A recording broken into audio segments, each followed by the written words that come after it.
let the feelings take control. Let the feelings take control. Let the feelings take control. Let the feelings take control. Let the feelings take control. Let the feelings take control.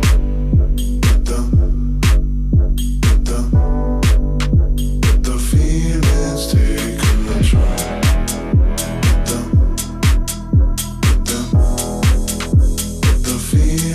take control. Let the feelings take control. Mama taught me to be loved.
particle foam goes down like liquid gold. And it comes up like slow dynamite.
Hello. Oh, hello. Good morning. All right. Are we live? Good morning. Good morning. Good morning. Anyone? Good morning. Oh, good. There we are. We're awake. Hello. Good morning. So we're going to get started in about 5 minutes. If you want to grab some bites and a drink or whatever you need to feel good, and then come find a seat, please, please. We'll be starting with our panel with Jasmine and Erica this morning. So we'll see y'all in about 5 minutes. Yeah? Good.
No, not quite. There you go.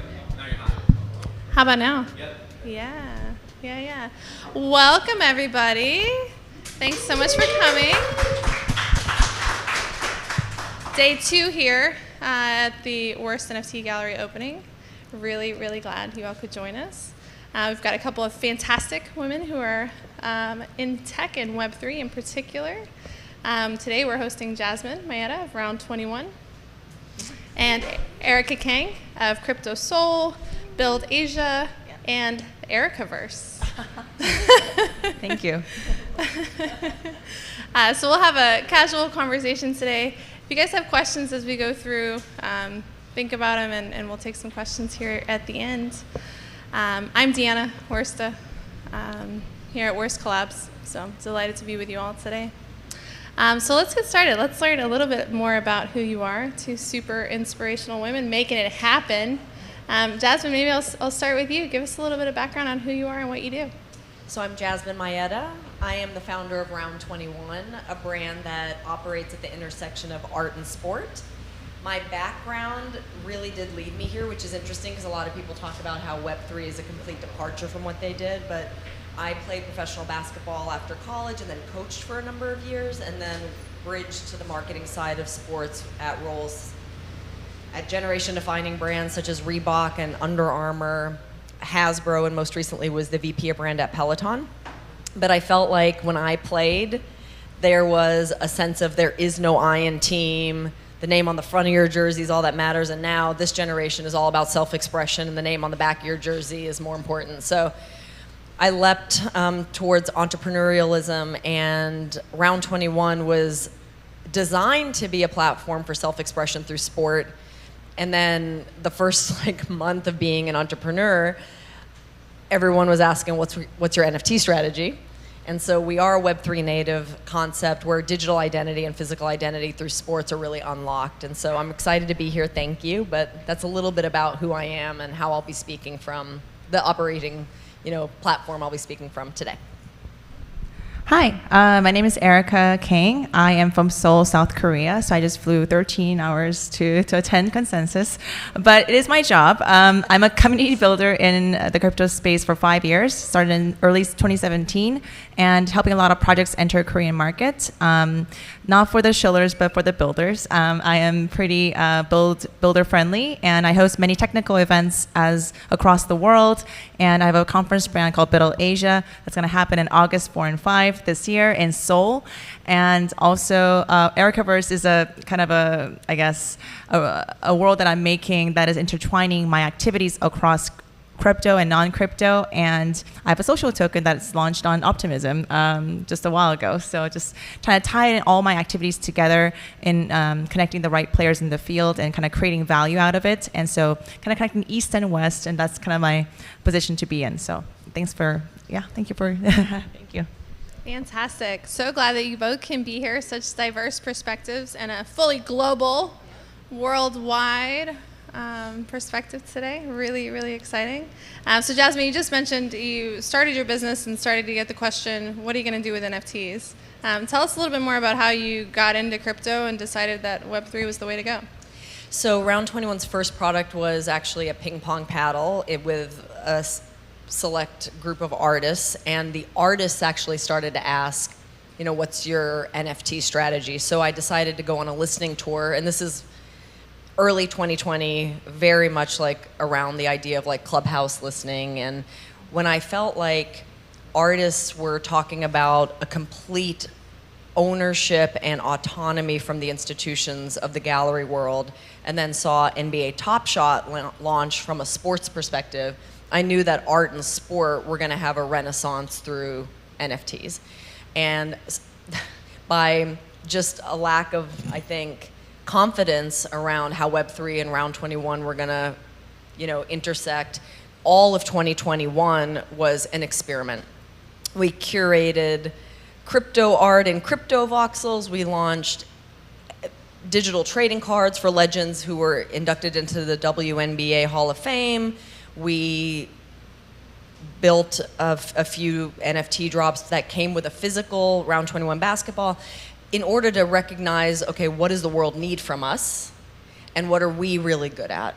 And that's what helped create a foundation for us now in 2022, which is basically operating a modern sports lifestyle brand where your digital and physical identity can be fluid, and with Round 21, you're saying who you are through your game. That's really what we want to be and what we serve our athletes and artists through.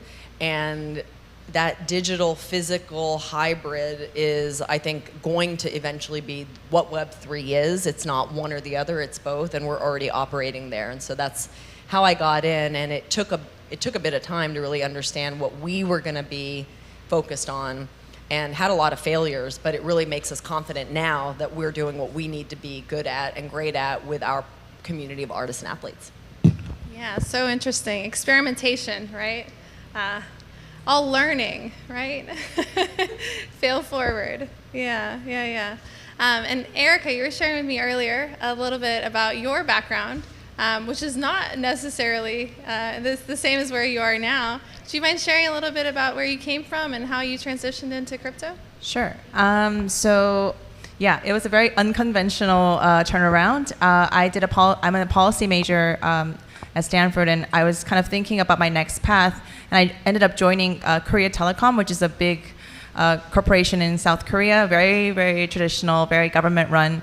And so I was joining that for 4 years, and I just kind of found out, well, this is not very fun and very value-adding as well. My position was not that, I guess, helpful to the growth of the company, so I just felt a little bit uninspired. So I was thinking of a new career, and I was having a baby, and I was like, maybe I should just give up my job, and thinking many ways. And then I just randomly found out that there was a seminar in Korea, which is very rare back then, early 2017, on blockchain, so blockchain trends, and that was run by a few, not many, solid people in the space. So I just kind of, took the shot and just paid $100 and went to the seminar, and I just found out that there were many solid players out there in that group, and I got about 4 scouting jobs back then because they needed a global communicator who can actually deliver the local projects to the global scene, and I was the only kind of bilingual female communicator back then, and they just wanted gender diversity as well. So I just got a lot of the opportunities, and I kind of felt like, okay, well, maybe they need me here in this space. It's very early, it's growing, and maybe they need somebody that can add value to it.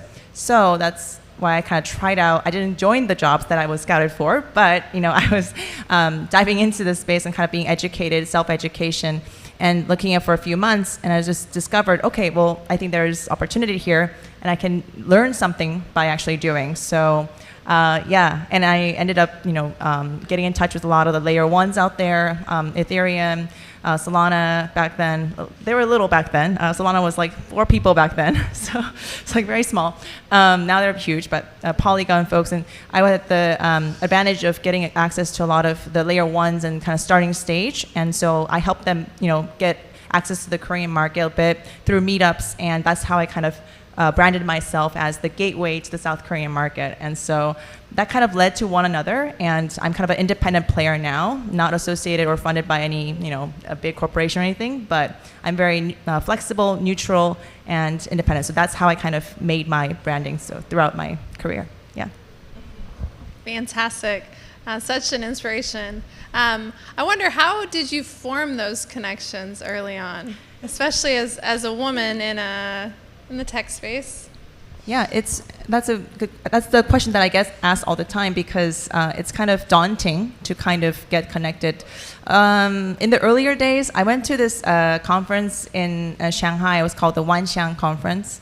Wanxiang is a very big Chinese corporation that was investing a lot of money into blockchain. They had a research lab, and Vitalik was also very well connected with the Wanxiang group. So he was there back in 2017, and I remember meeting him there during this whole group of Chinese, and I was the only Korean there. I was meeting him and saying, hi, I'm from Korea. I just kind of went there and just said hi, and he was kind of available back then. So I just kind of, fortunately able to just connect with the whole team and Vitalik back then. So I was kind of, very actively, branding myself and just kind of delivering that I can add value and I can help you in Korea. And that kind of sincerity kind of helped a little bit. I think that message, and on and on. So not only Ethereum, but just many other teams. And by helping them by execution, like for example, like hosting really solid meetups for them in Korea, not connecting to scammers, and just kind of like really showing myself that proving that I can really add value, that led to another. So I think like word of mouth really played a part in kind of delivering trust and reputation across different groups. So now it's kind of like, I don't need to be like out there, but yeah, before it was kind of like I was really putting myself out there. So yeah. Yeah, you've proved that you bring a lot of value to the space. Thank you. And Jasmine, you are incredibly well connected. We met through a mutual connection, and it seems like everyone I talk to knows you and what you're up to. So similar question to you. How have you formed connections and made it happen in this tech space, being a woman?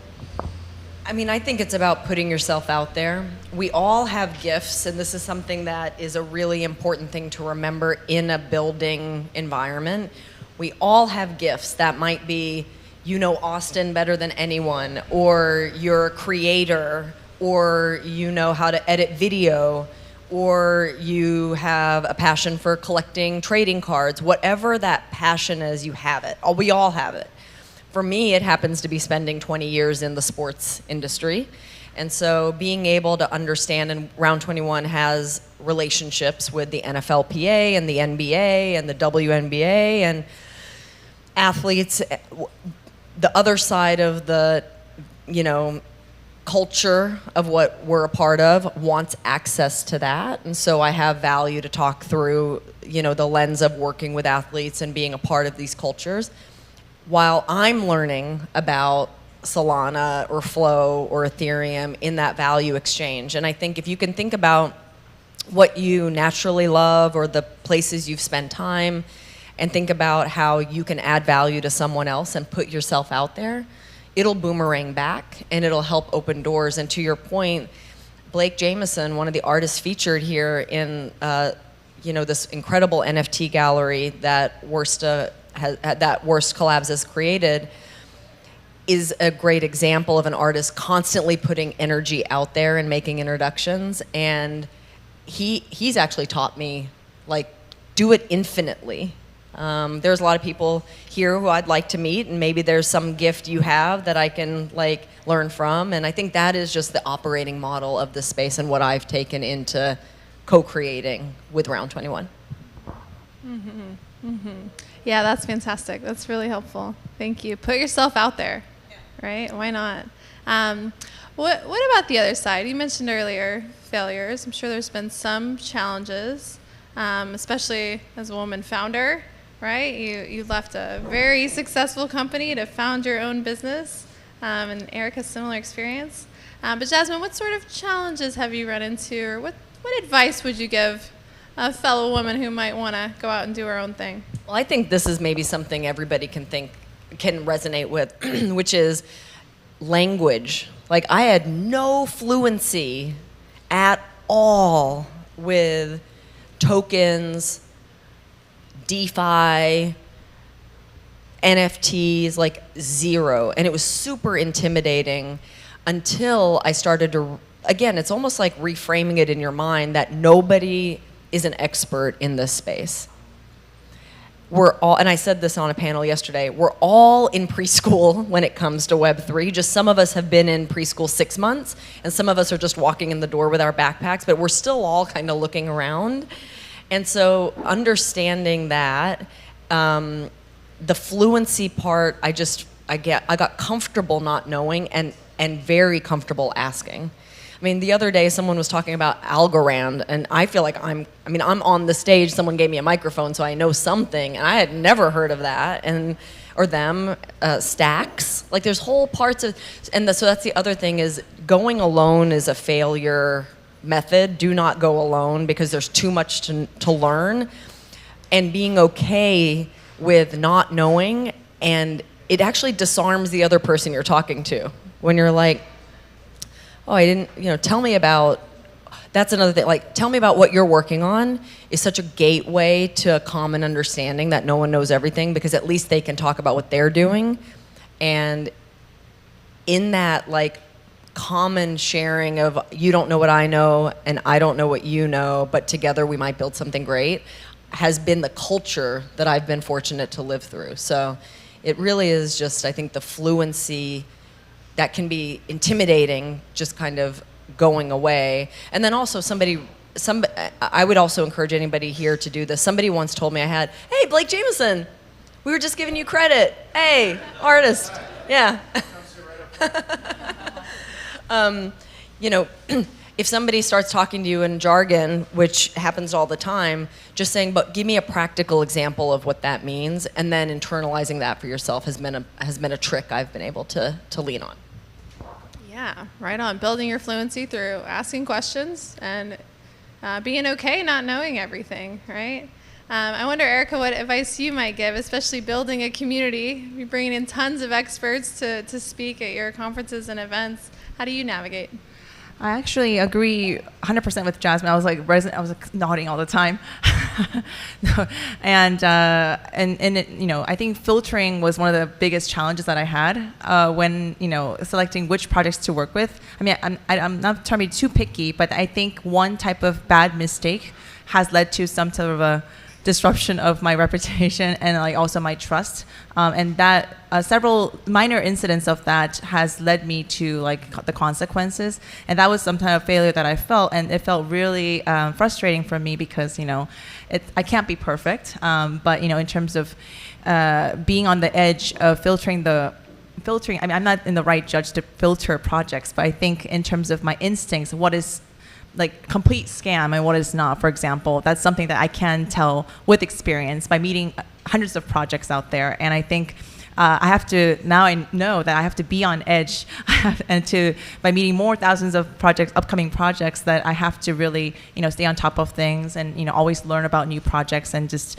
really find the fundamentals in that project. So that was really one of the, I think, icy incidents that I almost had. And in my conferences, it's really like one time per year. So people just have that experience. And if they, find that it was a scammy project after all, that's a total hassle. For example, I mean, I'm not saying that Terra is like it's a scam, but it did fall apart. And I'm sure many of you were affected in any way, psychologically or, financially. But having Terra not in my events for August was one of the best decisions that I've made recently. So I think that was one thing that I made very nicely. So some of the things that I think, that should be on the lesson for my upcoming conferences and events and my content as well. So yeah. Very helpful. Thank you. One thing I think is interesting, even though you both come from very diverse perspectives, You've launched the Ericaverse. Jasmine, I happen to know that you may be launching some similar sort of loyalty membership tokens soon. It can be scary to be even an investor, let alone a creator. So Erica, I wonder if you could share with us just how you navigated the strategy and the technology behind launching the Ericaverse token. So in launching my social token, it took about 3 years of a lot of toss back and forth. It was very daunting to me because I'm very risk averse. I try to stay out of like the dangers and which is kind of hard to do in the crypto space, but I try to be as conservative as possible. And launching a social token, that sounded really like far-fetched to me. I was like, can I really do it? Can I promise people like actual value? And yeah, and I think like with the social token narrative taking up and like people appreciating like the potential of it, I think that made me kind of wonder, okay, maybe I should try it and then not experiment too much, but like just to a minimal extent, really just kind of experiment with it. And so I gathered a team who believed in my vision, and they actually suggested the idea. They was like, oh, you could launch an Erica DAO after, the Ericaverse, Erica token, for example. So they kind of gathered up like 6 people and 1 engineer, of course, and we were deciding which network to use, and we were tossing back and forth, and we chose Optimism in the end. But just kind of having that group discussion we were having periodic discussions on how we can make this space, my Ericaverse, more healthy, solid place that I have always created for the people. So not too shilly, but of course kind of adding value, trying to find more use cases to my token, because I host many events myself. So it's like a natural use case for the token to be used. For example, creating like exclusive opportunities for people to like attend like smaller groups, mentoring sessions that I can create and also curate, and also like finding some sort of a physical space for people with a token to use, for example, like the lounge or something. So some kind of a fun, yet not too crazy, but I'm trying to get there, but trying to find more bigger use cases. But I think it'll take some time for the social token to actually like be embedded in the system. But I think it's a little step by step. It was really interesting to kind of build on forward.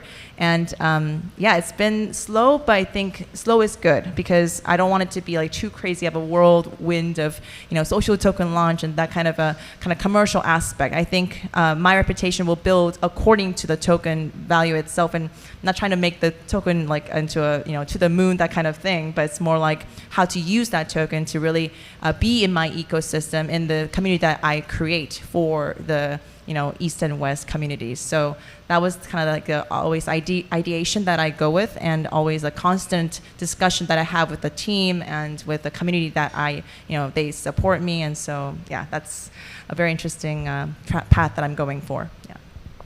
Slow is good. It is good. I want to quote that and share that. Yes. Everybody's in a hurry, right? Like it's going somewhere, right? Slow is good. I'm definitely going to quote you on that. And I appreciate the lean towards utility, right? Create something that actually adds value, because otherwise, what is actually the point? Thank you. That's really helpful. Jasmine, same question for you. How did you come up with the strategy and execution around your tokens? So, just to build off of the last point, there is a freneticism in Web3, and my natural tendency is to always go back to things I learned in sports. So we thought about what is Round 21's value to the world, and now we've finally, clarified and identified that it's to bridge identity and utility digitally and physically through sports. And instead of over-analyzing over and over, like, okay, what do we do with our NFT? Like, what's our definitive NFT project? The way so many things that we see on Twitter feel, whether they are or not is a question, right? They feel like these monumental launches like Moonbirds and Bored Ape. And there's this natural tendency to compare, like, what is our Moonbirds moment gonna be, right? I don't know if this is resonating with anyone, but I was like, hold on. In my life, everything's always been about progress, not perfection, right? In sports, you miss every shot you don't take, right? So I never compared myself to Michael Jordan playing, right? Why am I comparing myself to Moonbirds or Bored Ape, right? What is our why? Why do we want to build something that feels like it has the magic of Web3? And for us, that was identity and membership. So we're not going to go do a PFP project. We're not, because the world doesn't need that from us. But what we do feel and hear is that people who love the sports lifestyle love what we're building. They want their game to say something about who they are. A lot of artists played sports and they've never had a canvas like we're building. So the people that want a little bit of what we're doing and want to be a part of the Round 21 creative world, we're going to give them access to a token that enables them to be a part of our journey in the deepest and most meaningful and most sticky way. And we're actually holding a portion of this, which is very important to me. And we're gifting, and I know there's like, free mints is like a thing right now. We had the strategy before the moment, but who cares? We're gifting our select pass to a subset that have gotten us here. So artists like Blake who've opened doors, the WRST collabs team who have helped us, the Kickstarter from 2 years ago, like those early supporters we feel should be honored by, you know, contributing to getting us here, and we want to honor them with that. So like it's a really bespoke approach, but it was because of our why, not because of the what. And so even if it, quote, fails, we know the intent was pure. And that's the progress, not perfection. And so we're kind of disarmed because of that. We don't feel this like pressure. We feel like we're going to gift the early people who've gotten us here, and we're going to provide access to those who like what we're doing, and then together we'll see what happens next. Progress, not perfection. Come from the why. What does the world need from you at this time? Really, really helpful framing.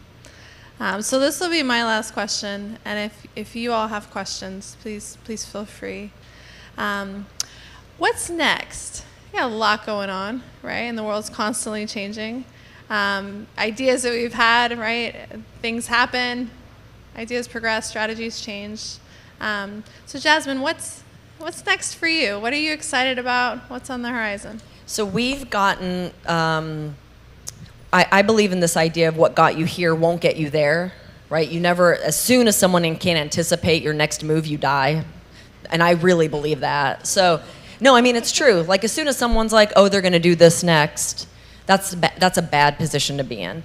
So what we've worked to get to here is incredible multi-year, multi-drop partnerships with the biggest names in sports and entertainment, as well as Web3 and our artists. That was the work to get us here. Now it's to deliver products and experiences digitally and physically aligned to cultural moments. And then, once we've done that, we'll see what happens next. But what we want the world to see Round 21 do in the next, call it, 8 to 12 months, is have a complete, consistent, and reliable and repeatable disruptive experience wherever culture and sports is happening. And so you can imagine what that could mean around Super Bowl, which we're already planning in Arizona. You can imagine what that could mean around Art Basel in Miami, which we're already planning. And then Matt and I were talking about South by Southwest already in 2023, right? So those are the moments, but then what we do in those moments are going to be completely up to like the creative energy of our partners. But so that consistency and presence, that ever presence of Round 21 around those cultural moments is what we're excited to bring to life next. How exciting. Keeping them guessing. I appreciate that. Erica, what about you? What are you excited about? What's next? I keep agreeing so much to what Jasmine said. Keep them guessing. I think that's what, everyone asks me what's my ultimate goal. Everyone does that. And at the end of the conversation, everyone's like, oh, what's your ultimate motivation? What is your intention in doing this for the community? I don't really have one, to be honest. I think just really executing by demand, an instinct that what's being needed, what's adding value to the community. That's what drives me forward. And I think having a strategic long-term plan is, of course, useful for our business. And I think I lack that a lot, I can admit. But I think instinctive execution is what I'm good at too. So I think according to the market situation or the community demands, education is something that I really have passion for, especially for the Korean community, developer community, who lacks the efficient documentation to kind of develop on these platforms. So that's something I'm going to be, I think, involved in the next few months. Of course, something immediate is the big event that's happening in Seoul, Korea, which is Biddle Asia, August 4 and 5. No PR, sorry about that. But a lot of the, Vitalik's coming, a lot of the, near founder, everybody's coming to kind of attend the conference and kind of be connected to the right Korean players out there. So if you're interested in Korea, please join us. But a lot of hackathons will be happening around the year. And yeah, trying to, make the best use of my network and also my value-adding skills to the community, and also finding more use cases to the Erica tokens. That's my ultimate goal. So yeah. Fantastic. Thank you. Wish I could join you in Korea this August, but everyone else should go. You have no excuse. Does anyone have any questions for the ladies here? It's okay, I'm late to borrow Erica's. Yeah. Okay. Good idea. What's up, everyone? Jasmine, this question is specifically for you. I'm curious who are like the top 3 ideal moonshot artists that you could collaborate with Round 21, primarily just so you say it out loud and speak it into existence and manifest it, but like who's like the top 3 like epic, most coolest people, right, that you guys could collab with? Wow. Okay. So it's funny. I just asked someone else a similar question and didn't realize how intimidating that question is. I would say artist, it's like that word can be defined in a lot of Super different broad. ways. So I want to start with, I'm going to actually, I'm going to use all 3 for 3 different types of creative expression. So one is music artists. And this may seem like an obvious or cliche, but Jay-Z, because of his natural and authentic connection to sports. I mean, everything from what, his presence on the sideline at Knicks games to music being the soundtrack of every pregame, that just feels like an incredible moonshot opportunity. 2 would be film. I mean, imagine if we could partner with like a Ridley Scott to create the journey of creativity and sports, from sports as a platform for self-expression with figures like Muhammad Ali, which you've actually commemorated in your art, all the way through Megan Rapinoe and her like very public persona driving equality in sports, but like working with somebody to capture that entire journey, and then also the what next. And then from a visual artist, this is a big one, man. Oh man. Okay, so this is going to sound probably strange to some people, but I feel like in sports there is a dichotomy of being in flow and the fluidity of like MJ at the top of his game to like the internal dialogue of like, can I do this? What can it happen, etc. So I'm actually going to put 2 artists together, one that could maybe create the flow and one that could create the freneticism, and that would be so X copy from a freneticism, and oh my God, who would you say from a flow perspective, like a visual? I don't know. I mean, I think like a Micah Johnson Well, would be fantastic. Yeah, from a narrative perspective, yeah. And his authentic background in his playing days, great example. Yeah. That's a great question. Thank you. Thank you. And we've already worked with Blake Jameson. That's the only reason why you're not on that, because like we're already working with him. No, I know, but we got. Hello, my name is Maria, and this is a question for Erica. I empathize a lot taking a conservative approach into blockchain, so I like when you mentioned that.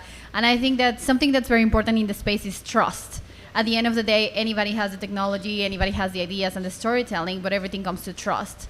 So you launching a token is a huge, like jump of trust. And I am just wondering, what strategies are you using to gain trust on people that's investing on your token? Thank you. Thank you. That's a good question. Thank you for the question. To give trust for the token, actually, the token was suggested by the community that supports me. So it was not something like an ICO type of thing. I did not fundraise. I did not, shill in my, all my media PR relations. I think less is more in terms of like launching a token. The more, I guess, slow the progress is, and kind of like you kind of prove by doing it. So I think creating the use case and showing what you can add value with the token. I mean, I think my activities do prove what I've been doing, and they already create a reputation that, okay, I can actually execute. And so launching a token wasn't like a very random idea. I think people know what I'm going for, and they're not like, oh, this is a very like, she's gonna shill and like retire the industry or something. That was not the intention, and people know that intention because of my previous activities and my performance. So I think because I was not sure in the beginning, like for example, 2018, was I able to launch a token? I don't think I will, because I didn't have the reference enough to prove that, okay, I'm not only in for the money. I'm not like printing out money, and I won't like rug off or rug pull or whatever. But I think I was waiting for the right moment to have enough trust in the industry that I'm not in it for the money. So I think that just kind of the timing is really important, and I think the accumulated reference and your proof of performance, that's what really kind of gave me that trust, I would say. So nobody really questions after launching the token, oh, like, are you gonna just like retire in a year or something? I don't think they look at me differently because of launching the token. They just think, oh, it's an extra value add to what I've been doing. And honestly, with my diverse activities in the scene, it's been very diverse, so that it was not tied into a social, tied into like an ecosystem, like in a very efficient way. So that was the initial background in launching the token, is because I wanted to tie in all my activities together, and it was just kind of random all over the place. So I was a little frustrated with what I was doing, because I have many accomplishments, but something that could have that kind of ecosystem vibe and tie-in tool was lacking, incentive was lacking. So that was why I launched the token, and people, as I said, they believe in me because of the accumulated trust. So did I answer that question? Thank you. Any other questions, y'all?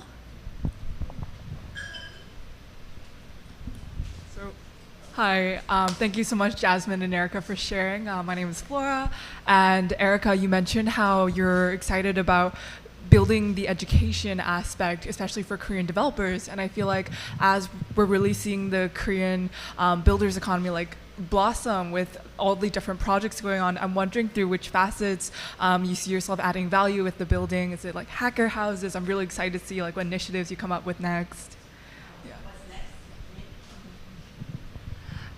Thank you for the question.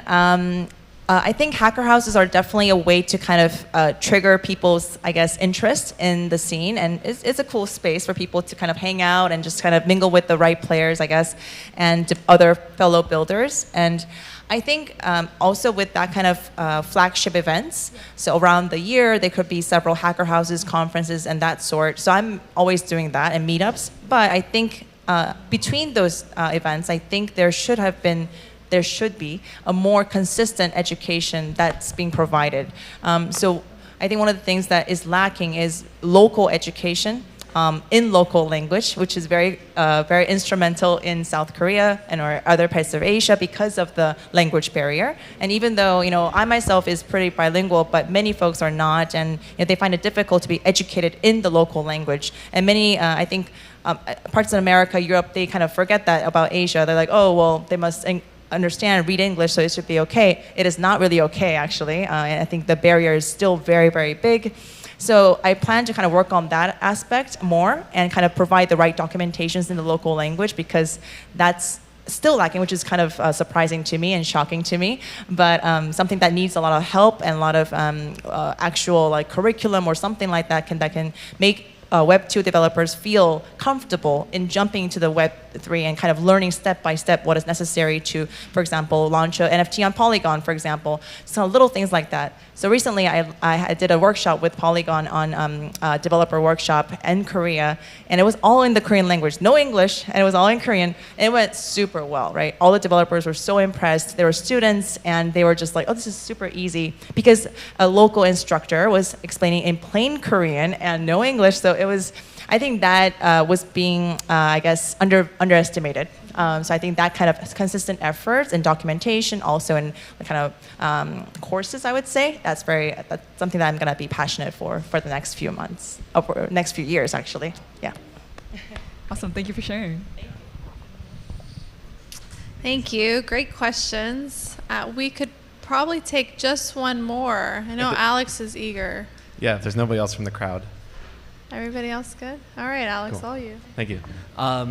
So first of all, thank you all for coming in and being a part of this. This is super awesome to see you all on stage at the same time. Really awesome to see all women on stage at the same time.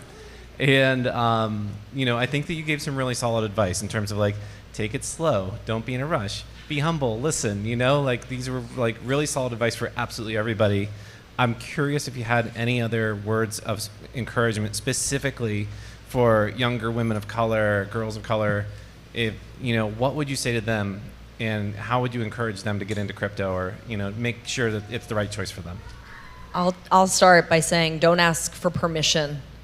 Like, there's never, I almost like am gonna get emotional. Like, there's never been a moment where the rules are being made while the culture's being created.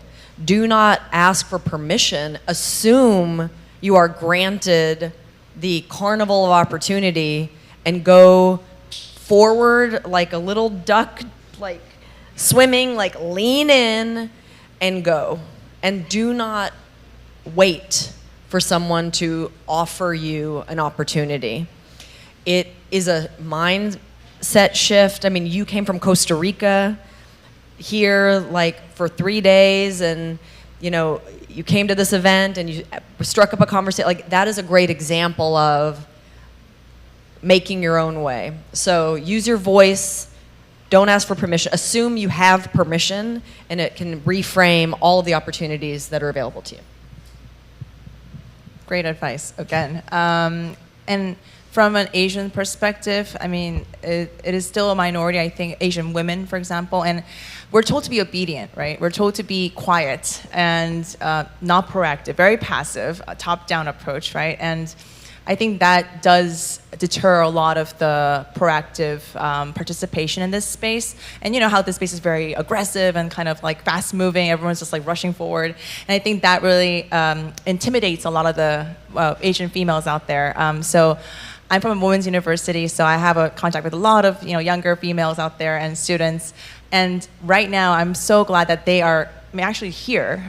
Some of them are here, and like they got a grant from like a media company, and they're definitely proactive. And I think that those kind of use cases or that kind of experiences do inspire people. And the way that I did, getting up to Vitalik, for example, just get out there and say hi, what I can add value in a very sincere way, of course, not like shilling way, of course. And that really changed my life, basically, in many ways. And doing once, and that's intimidating, but that's, like, I think the first barrier, and that you can move forward with it, and that can really build on you, I think. And so having the courage and to be, like, out there, promote yourself, and, don't be shy to just tell who you are, what you can add value, especially to non-developers, right? And I think I'm a non-developer, and of course I respect and admire developers in the scene. That's why I'm doing events for them and curriculum for them. And of course I would love to learn coding like by myself. But anyway, I think a lot of non-dev Asian female, yeah, that group is just very intimidated. They ask me all the time, is it possible? Can I come in here? Like, am I allowed, right? And that just really breaks my heart. But at the same time, I'm the living proof. Like, I can definitely add value, and they appreciate me, and I'm the glue of the community, and that feels relieving to them. So yeah, I think just be out there and just be yourself, but add a little bit of, I think bluffing a little bit and promotion, right? That would actually help as well. And not being too humble. I think that's one thing that also a lot of Asian females should feel, right? And I think, yeah, it's a little bit different culture, but I think we feel too humble. We're like, oh, we're not that much. We're not that valued anymore. So we just kind of, shrivel and just kind of, that's one thing that really frustrates me. But yeah, that's one advice that I would definitely love to give Asian females out there. So inspiring. Thank you both so much. You don't have to be a developer. None of us are developers. You certainly don't have to ask for permission. No need to be overly humble, right? Put yourself out there, make your own way, make it happen, just like you are. Erica, Jasmine, thank you so much for joining us today. Folks, thanks for the questions. We've got both Twitter handles up here on the screen. Make sure you follow Jasmine and Erica on Twitter. Keep up with what's going on. And I hope everyone enjoys the rest of the day. Make sure you grab some food and drinks. Next speaker will start in about 30 to 40 minutes. So we'll see you there. Thank you.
All right, in just a few minutes, think about 10 minutes, we will have a big announcement for you guys, so please stay tuned. Thank you.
Excuse me, everyone. In about 10 minutes, we will have a special announcement for you guys.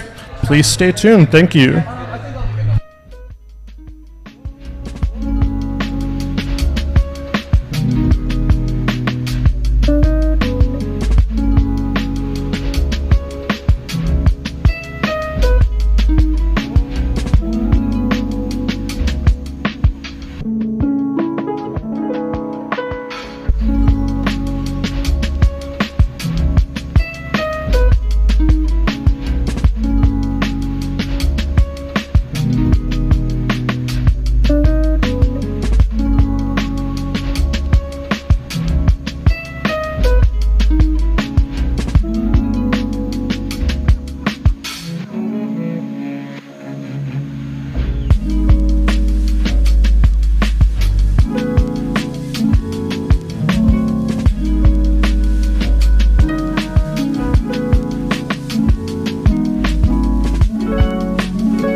Hey, y'all.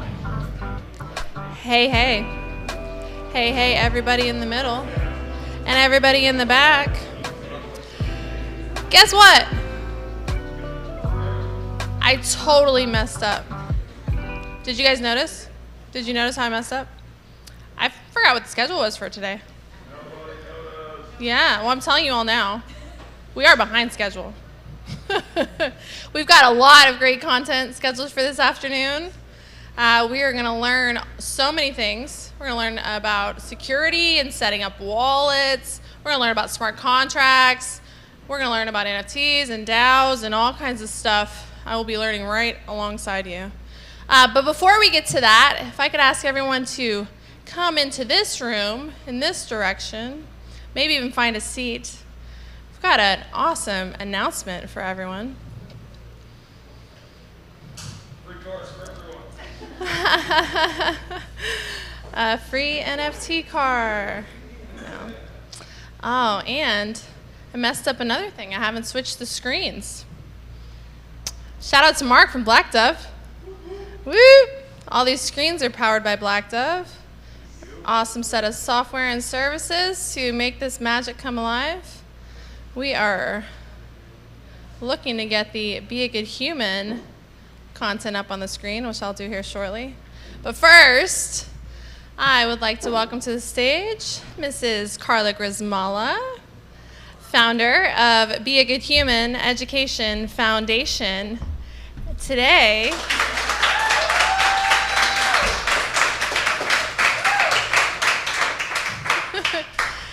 today is the official launch of the Be a Good Human Education Foundation.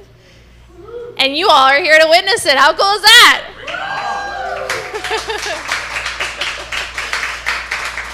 So we're going to sit down, learn a little bit about Carla and the foundation.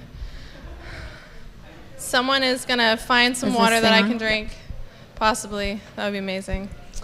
And this is on the screen here as we get started. This is a mural, Be a Good Human Education Foundation, as well as art on all the screens. It's from Carla. So let's get into it. Thank you, Deanna. Thanks, Carla. Apologies again for forgetting about our schedule. I don't know why I would know the schedule. It's okay. I forgive you. Carla, thank you so much for being here. Thank you. Who are you and what do you do? Tell our folks. Hey guys, so I'm Carla Grismala. I am the founder of the Be a Good Human Education Foundation. I'm a good friend of Deanna's for a very long time. I am also a very recently retired art teacher. Congratulations. And an emerging NFT artist. And the list goes on and on of all the different projects that I like to do that have to do with art and education and now this NFT space. So I'm really excited to be here. Amazing. We're so glad you're here, Carla. Thank you. So, art teacher, photographer. Oh yeah, I forgot. I'm a photographer. That's like my main thing. Sorry, guys. Again, the list goes on and on and on. So I'll start in the same place we start with all of our talks. What made you interested in crypto, Web3, NFTs?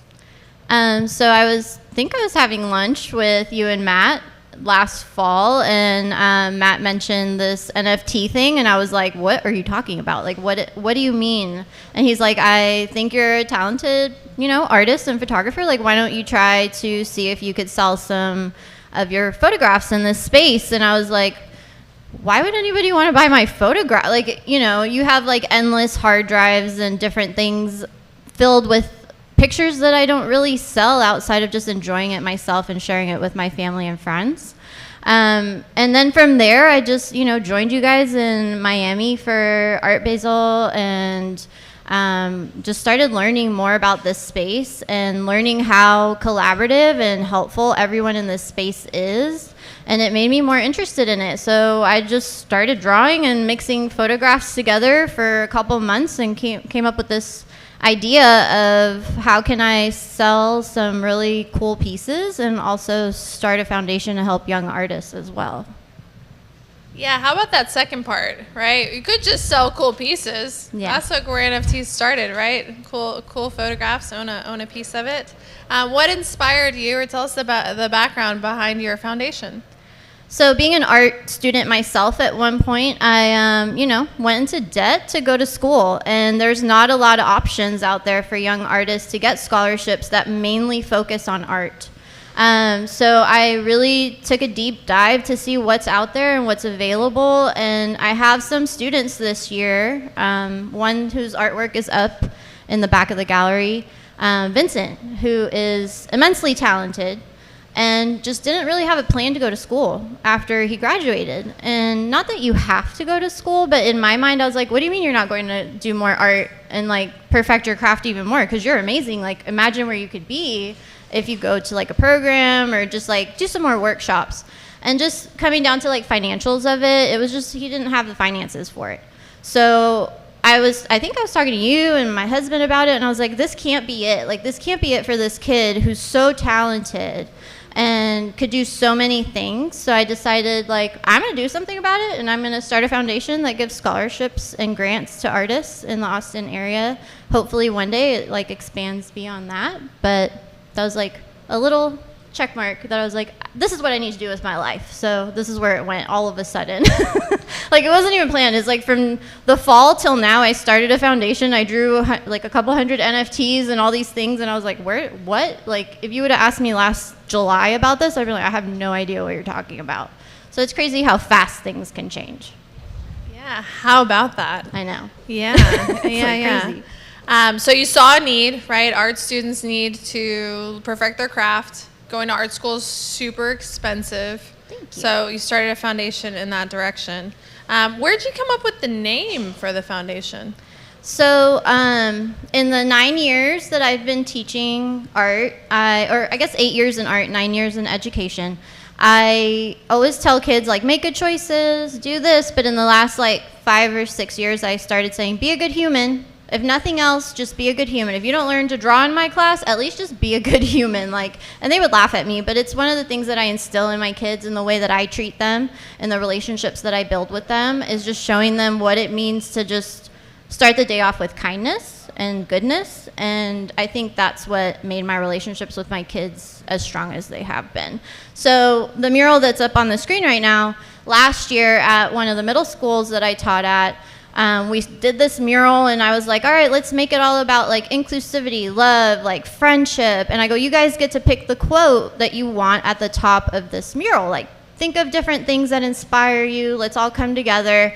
And as a consensus, all the kids were like, no, Miss Grismala, you say be a good human every day. It needs to say be a good human. And I was like, I made a difference. I was like, okay, y'all want my quote up there? I know I didn't invent the quote, but it's coming into something. So that's what kind of inspired it. I've been saying it for a very long time, and it's something that I truly tried to show everybody, right? Like, in my actions and the way that I treat others. Yeah, no joke. You've certainly made a difference. What, 8, 9 years teaching? Yeah, it's a long time. Any teachers in the audience? Anyone? Yeah? Yay. So hard. So incredibly hard. And especially through the pandemic. Oh, yeah. Insanity. I can tell you all with confidence, since I've known Carlos for a very, very long time, that Really long she time. is truly a great human. Thank you. Always willing to help, go the extra mile. And she also somehow takes magically good photographs, regardless of what the subject looks like. It always comes out beautiful. She's very hypercritical of herself, y'all. That aside. Cool. So Be a Good Human Education Foundation. You're going to give scholarships to kids to help them pursue the arts education. What's the bigger picture mission for you? What you've already provided so much value and really helped so many kids along the years. How do you see your foundation growing over the next, let's say, 10 years? Can you imagine? I know. I was talking to someone about it earlier, just like, right now it's a baby. It's like this baby thought that I've actually made into, the state of Texas know that this foundation exists. On Monday, I'm getting the business bank account set up so that I can start taking donations, and hopefully with the NFT sales, start, putting together some scholarships to give out.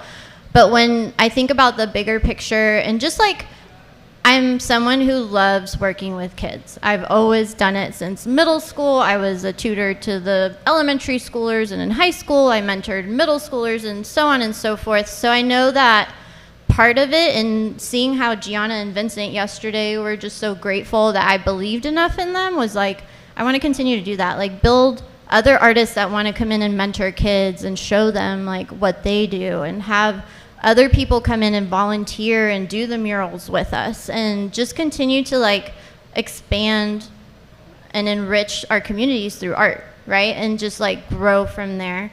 And so I think that essentially is like my dream, is to grow it and eventually have more people that are involved, and more, jobs and things that kids can do and learn from, and getting kids introduced into the NFT space and see what they can do in it, and all of that stuff has been like a really big dream of mine since November. So it's kind of interesting how like taking the leap forward and resigning from teaching with not exactly a job in place, but knowing that I have enough faith in what I'm doing and what this foundation can do to like take those steps forward. Yeah, you're leading by example, right? Yeah, Jasmine earlier, everything she said, I was like, that's me. Like, I don't know everything about the space, and that's okay, right? Like, I'm going in blindly, and I'm just going to go in and, like, head first dive into this water, and it's been a process. I feel like it's going slow, even though not that much time has gone by. But I know that that's I'm doing something right if everything she said really resonated with me, so... Well, as we heard in the panel earlier today, it's good to go slow. Yes, I'm learning. I get that now after teaching, too. So. Fantastic. Well, I know you've got some awesome pins dispersed throughout the space today, as well as some magnets. Yeah. What's the best way for folks to get involved? So as of right now, if you follow me this is my Instagram. Also on Twitter, it's just Carla Grizz NFT. Just get connected with me. I'm going to launch the NFT project in the next hopefully a couple months. Everything will be up and ready to go. I'll be making all of those announcements. Everyone that's here today is going to get a free NFT from me. So just as like a little token of appreciation for listening and being here and just being present. And I really appreciate it. I don't think you guys know how much I appreciate it. And I appreciate you and Matt so much. I could get emotional. It's just like how much you guys support me and believe in me.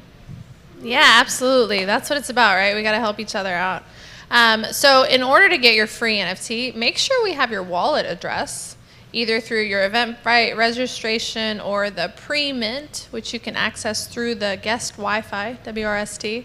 As long as we've got your wallet ID, you will receive instructions on the Be a Good Human inaugural NFT. Yeah, and that also will get you guys future perks as I see it, right? I don't know exactly what it's going to be yet, but just like other projects give you that initial here's your pass to get future things. So hopefully it turns into something amazing and wonderful, and something that you guys feel good supporting, because it is going back to the kids in the long run. Yeah, and let's make sure we don't miss talking about the actual Genesis collection, which you can see featured on the screens in the back. It's a mix of photography and visual art? Yeah, so I mixed some of them are my face, which I found really interesting in some pictures that I took. So I just blended it. I also take the human figure, as we are all good humans, and blend it in with different photographs that I've taken and some digital drawings. So hopefully you guys enjoy it. Yes, absolutely. Carla, I'm so excited for you to launch your foundation and see what you can do. And hopefully everyone here gets connected, and we'll make sure that you're on the list for the big drop here in the next couple of months. Yeah. Anything else you want folks to know? Just be a good human. That's right. That's the moral of the story, y'all. Be a good human. That's it. Congratulations, Carla. I'm so happy for you. Can't wait. Thank you. Yeah. Awesome.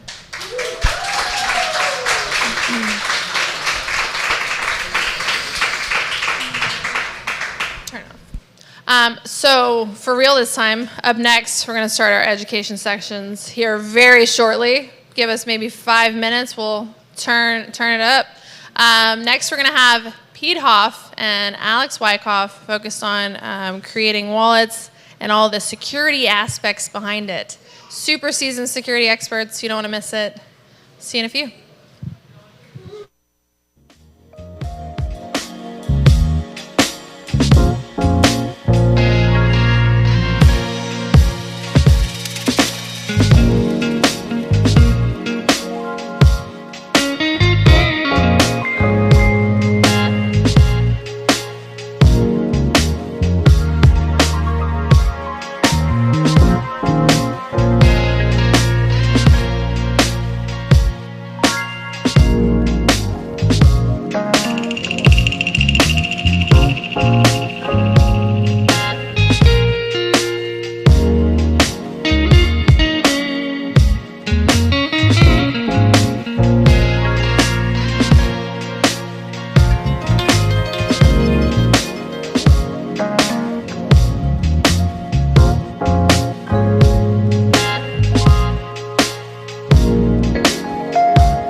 sure you want to give it that a shot. So, I probably need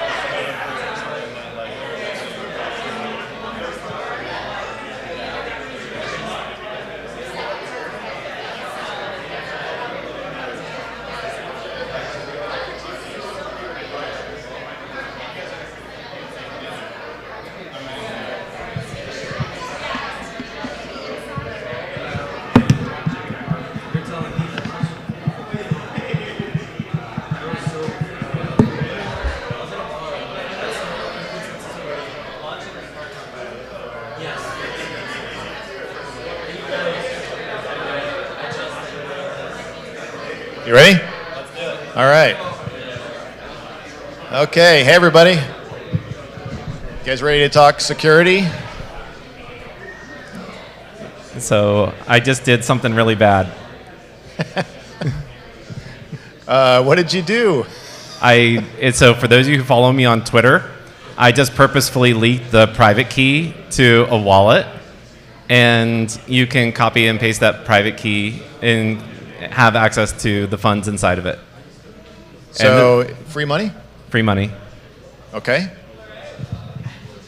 This is an example of the kind of dangers that you're going to have if you don't take care of your wallet security.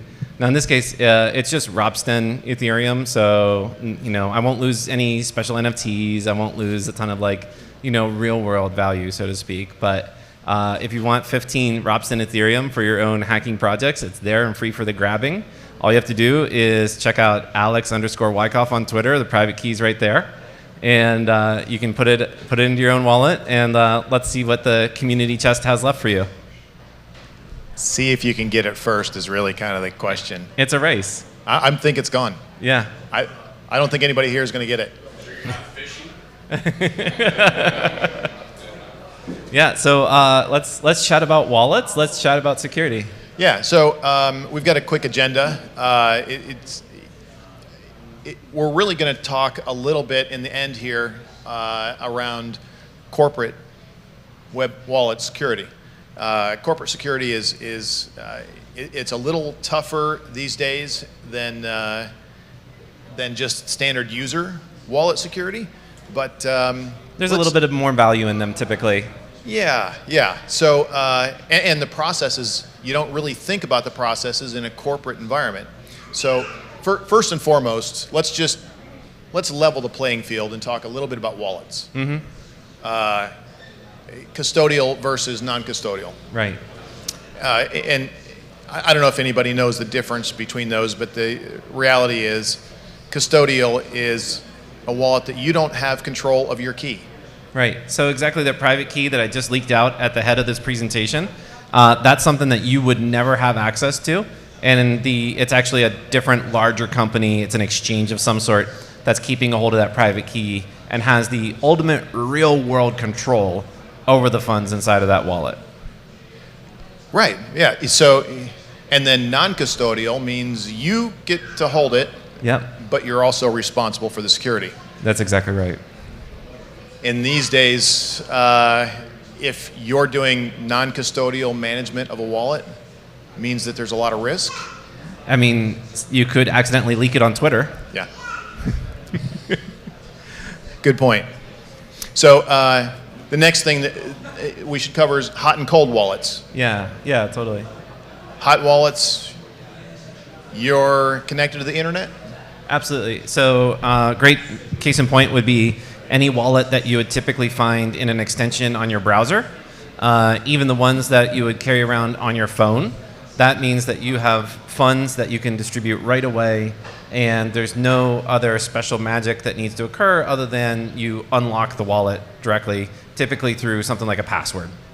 Yeah, and they can actually be applications that sit on your mobile device. Yep. And strangely enough, the line's kind of blurring between what a hot wallet and a cold wallet is these days in some cases, because the software goes both ways. Mm-hmm. But cold wallets are generally disconnected from the internet altogether. That's right. It's when you do not want to do transactions, you unplug the device and leave it in hopefully a safe location where nobody's going to take it away from you. Just happened to be earlier today, I was walking the floor of the main convention center, and I met SecuX, which makes these fancy wallets just for NFTs. And all of these depend on some kind of wired connection, typically, to be able to interoperate and to actually do transactions. Absolutely. So hot and cold wallets, pretty important. In a corporate environment, most organizations will want to have cold wallets for storage of crypto for long-term periods. The next thing that I want to talk a little bit about is called a multi-sig wallet. Right. I'm not sure why this is flashing, and maybe we can I was going to talk to Wilcox about that for a second. The background seems to be like strobing a little bit. Yeah, can we just go back to the other, the original collab? So multi-sig wallets are pretty interesting. It gives you the ability to break up the security, or we call it secure segregation of duties, Right. For wallet management. So in other words, let's say that you had a corporate account and you had $10 million in it. Right. Fairly large amount, you'd think, but Yeah. to a company like Tesla, that's probably nothing. Yeah. I mean, a real world example might be the way people would think traditionally of safety deposit boxes. That Yes. you have a key and the bank has a key, and you both have to put your keys in there and unlock to be able to get access to the stuff that's inside of it. Right, right.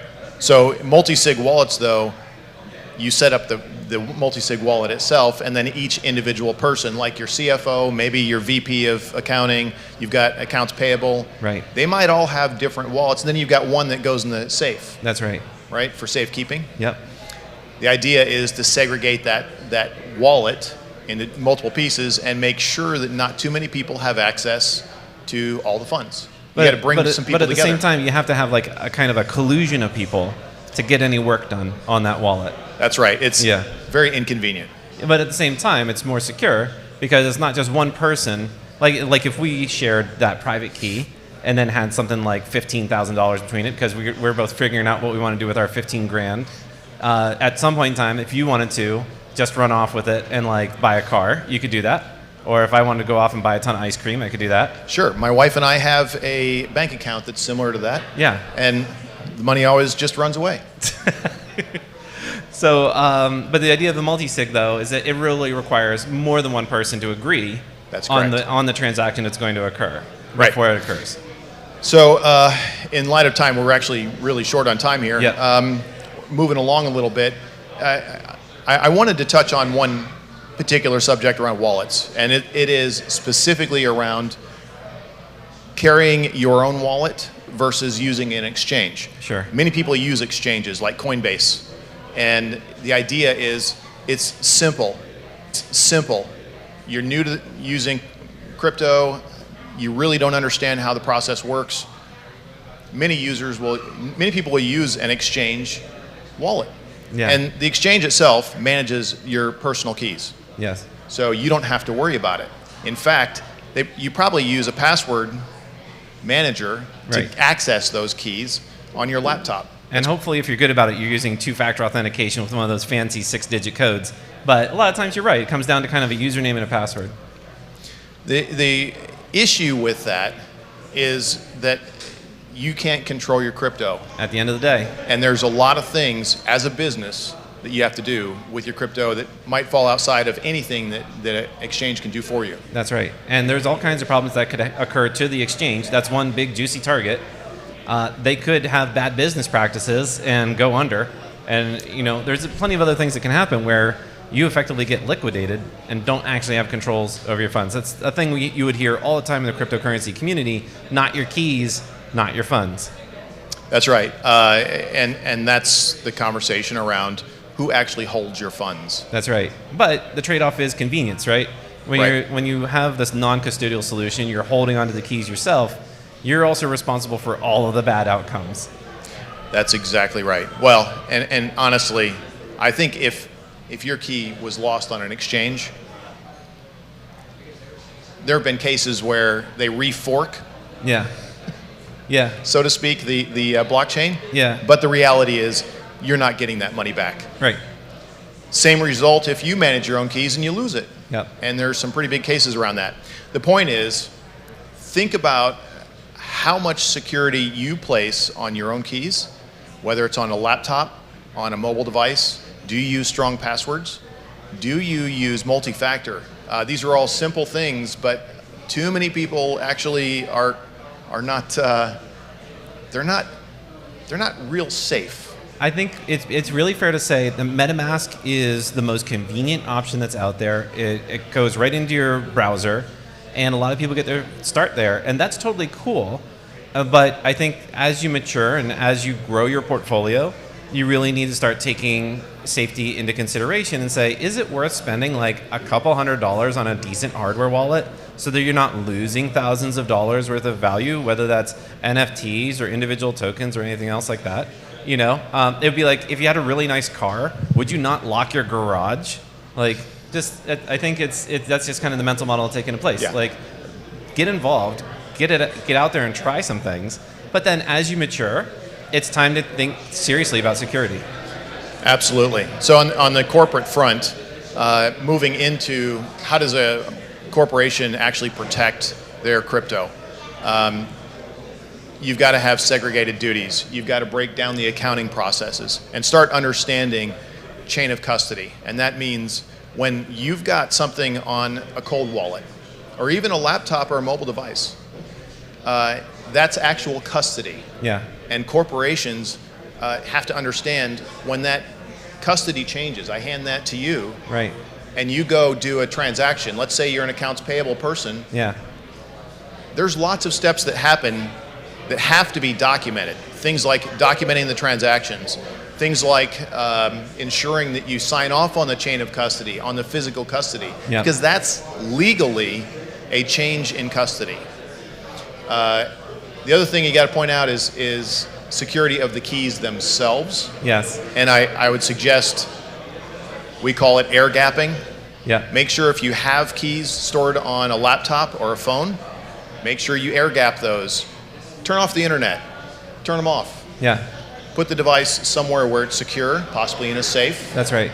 And segregate it from the rest of the world. And truth and point, in the kind of ICO boom days, that was exactly what people did before Ledger became popular. They would just have a whole laptop that had the private keys on it, and there was no Wi-Fi, no Bluetooth, and they would keep it powered off. If they could separate the battery pack, they would even do that.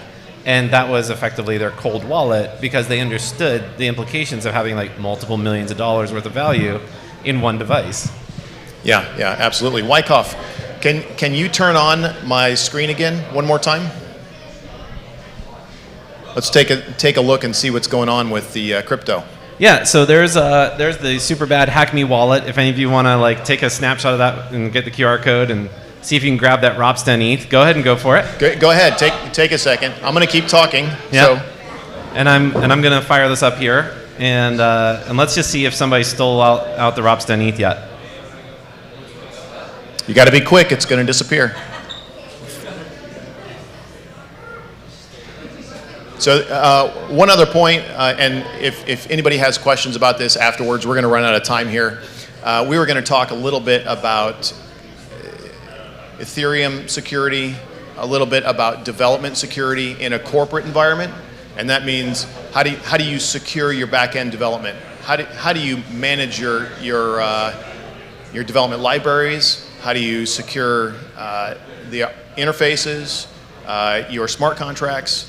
There's all kinds of things that falls into this, and it's really important to have that conversation. I'd love to have a conversation with you afterwards if you want to pick my brain about how to validate your security. So coming back to this, is it still there? It's still there. I'm really shocked. You're such nice people. You didn't even try to hack me. Go for it. This is the chance. I'm hesitant that it's a phishing scheme. I wouldn't want to. So we got one person in the audience saying it's a phishing scheme. I'm trying to reverse hack you. I promise that's not the case, at least with me. But yeah, I'll tell you, if you don't grab that Ropsten ETH right now, catch me afterwards, and I'm going to make it as easy as possible. I'll let you scan the code right off my own laptop as well. The point here, by the way, is, and we were hoping the outcome was going to be, bots are currently scanning everything in Twitter. Yep. So we expected bots to pick this up and actually steal the funds pretty quickly. It depends on how automated these processes are. So they might not care about Ropsten testnet Ethereum either. It's very possible. Yeah. Next time I'll put a Bored Ape in instead. Make it a Bitcoin. Yeah, exactly. Cool. Anyway. Do we have any thoughts, questions, or concerns from the crowd? All right. Well, thanks, everybody. Our next speaker is going to be coming up in like 2 seconds. I know you guys have been sitting in your seats for a little while. If you can just hang tight, they'll be up pretty fast. Thank you.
Testing, testing. 1, 2, 3. 1, 2, 3.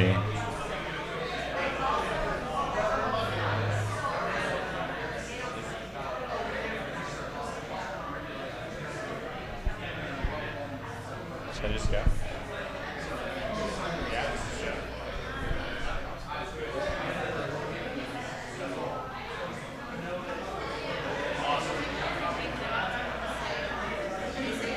Olszewski. Yeah, Olszewski.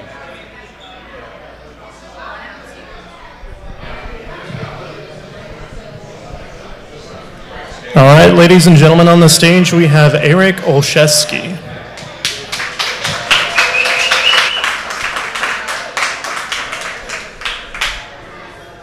Hello, everyone.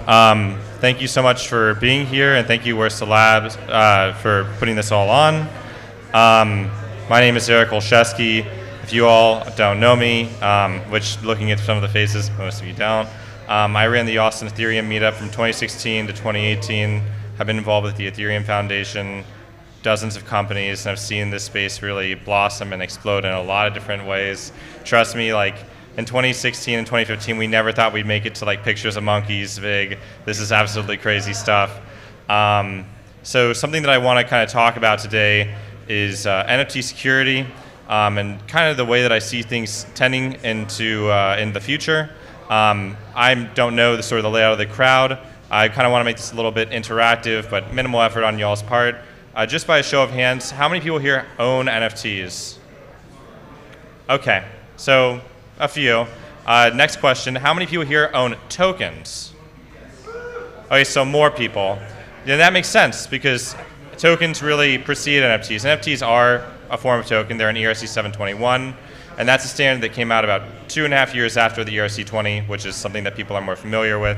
And I want to kind of start with a little bit of history here. The ERC 20 token standard came out in November of 2015, and it was integrated into the Ethereum blockchain as like into the Ethereum like network as a Ethereum improvement proposal. And it was so popular amongst people that it was legitimately included as the first like dApp that you make in the most popular Ethereum developer tool at the time called Truffle. And so when people were building stuff, they would go to Truffle, and the first thing they'd see is make your own token. So it kind of makes a lot of sense that things took off in 2017 with ICO mania. It's because legitimately that anybody could just roll a token right off, no big deal. And we kind of saw this huge sort of uptick in funding through this new sort of funding vehicle. It was really unclear as to like how this would be regulated. There wasn't a lot of regulation. People were saying, do act now and ask for forgiveness later, which previous talk had mentioned that. That's kind of how this works. But like after ICO mania, you saw that things were like really tipping down, and a lot of people kind of lost a lot of money in ICOs. But the thing that came afterwards was the whole idea of utility. Now, what do you do with a bunch of tokens? Well, there's this thing called DeFi. And to kind of like oversimplify things, like ICOs kind of made billions of dollars worth of people holding these bags, all these bag holders, and they were trying to figure out things to do with it. So one of the things that first started coming up were exchanges. Your Dentacoin protocol and like your Veritasium like totally didn't work out, but at least you can begin exchanging them, and you could begin to like, it just became some market. These things might not have any sort of underlying value, but they can have sort of velocity. And this actually gave rise to some real utilities, compound, lending, etc. That ended up taking on even more value than the ICOs altogether. And so over the years, you saw the DeFi market cap go from $2 billion to $22 billion to $170 billion. It, up like a rocket. A lot of interest in this. I know that there are like 147 financial lobbyists who are now 147 crypto lobbyists, which is very good for crypto industry. And thanks to Coin Center and others for putting a lot of time and hard effort into getting them. But in tandem with the growth of DeFi, you saw a lot of DeFi hacks. So in 2019, you saw $60 million worth of hacks. In 2020, you saw about $150 million. In 2021, you saw over $2 billion worth of hacks, and this is only going to continue to get worse over time unless certain measures and security protocols are implemented. At present, the whole mindset of crypto is like, yeah, you know, it's in your hands, it's sovereignty. If you lose it, it's on you. And you know, that's fine for people who are like crypto anarchists like me. But like a lot of people aren't like that. They like to have some sort of security, you know, around that. And so going back to NFTs, this will all tie in shortly. The ERC 721 standard came out about 2.5 years after the ERC 20 standard, which more or less in my mind, you know, everything's built on standards. If you don't have standards, you can't really make a community, you can't really build, you can't have any sort of upward mobility. And so NFTs are about 2.5 years behind ICOs in DeFi. And if you look at the sort of thing that we're seeing now, you know, we saw ICO mania in 2017, 2018, and we get to see again recently NFT mania, which is again lagging a little bit, but you see a similar sort of chart of like that spike up, and then things are kind of coming right back down. So if DeFi, followed ICO mania, I would posit that there's going to be a lot of utilities made for NFTs here shortly. Right now, what do you do with NFTs? So I'm like a part of this thing called the Nouns DAO, and what do? We just fund random things because these NFTs are really, really expensive, and we have a lot of treasury to be able to do stuff with. We put on parties. We sponsor glasses creation for like people and our children in foreign countries that can't see very well.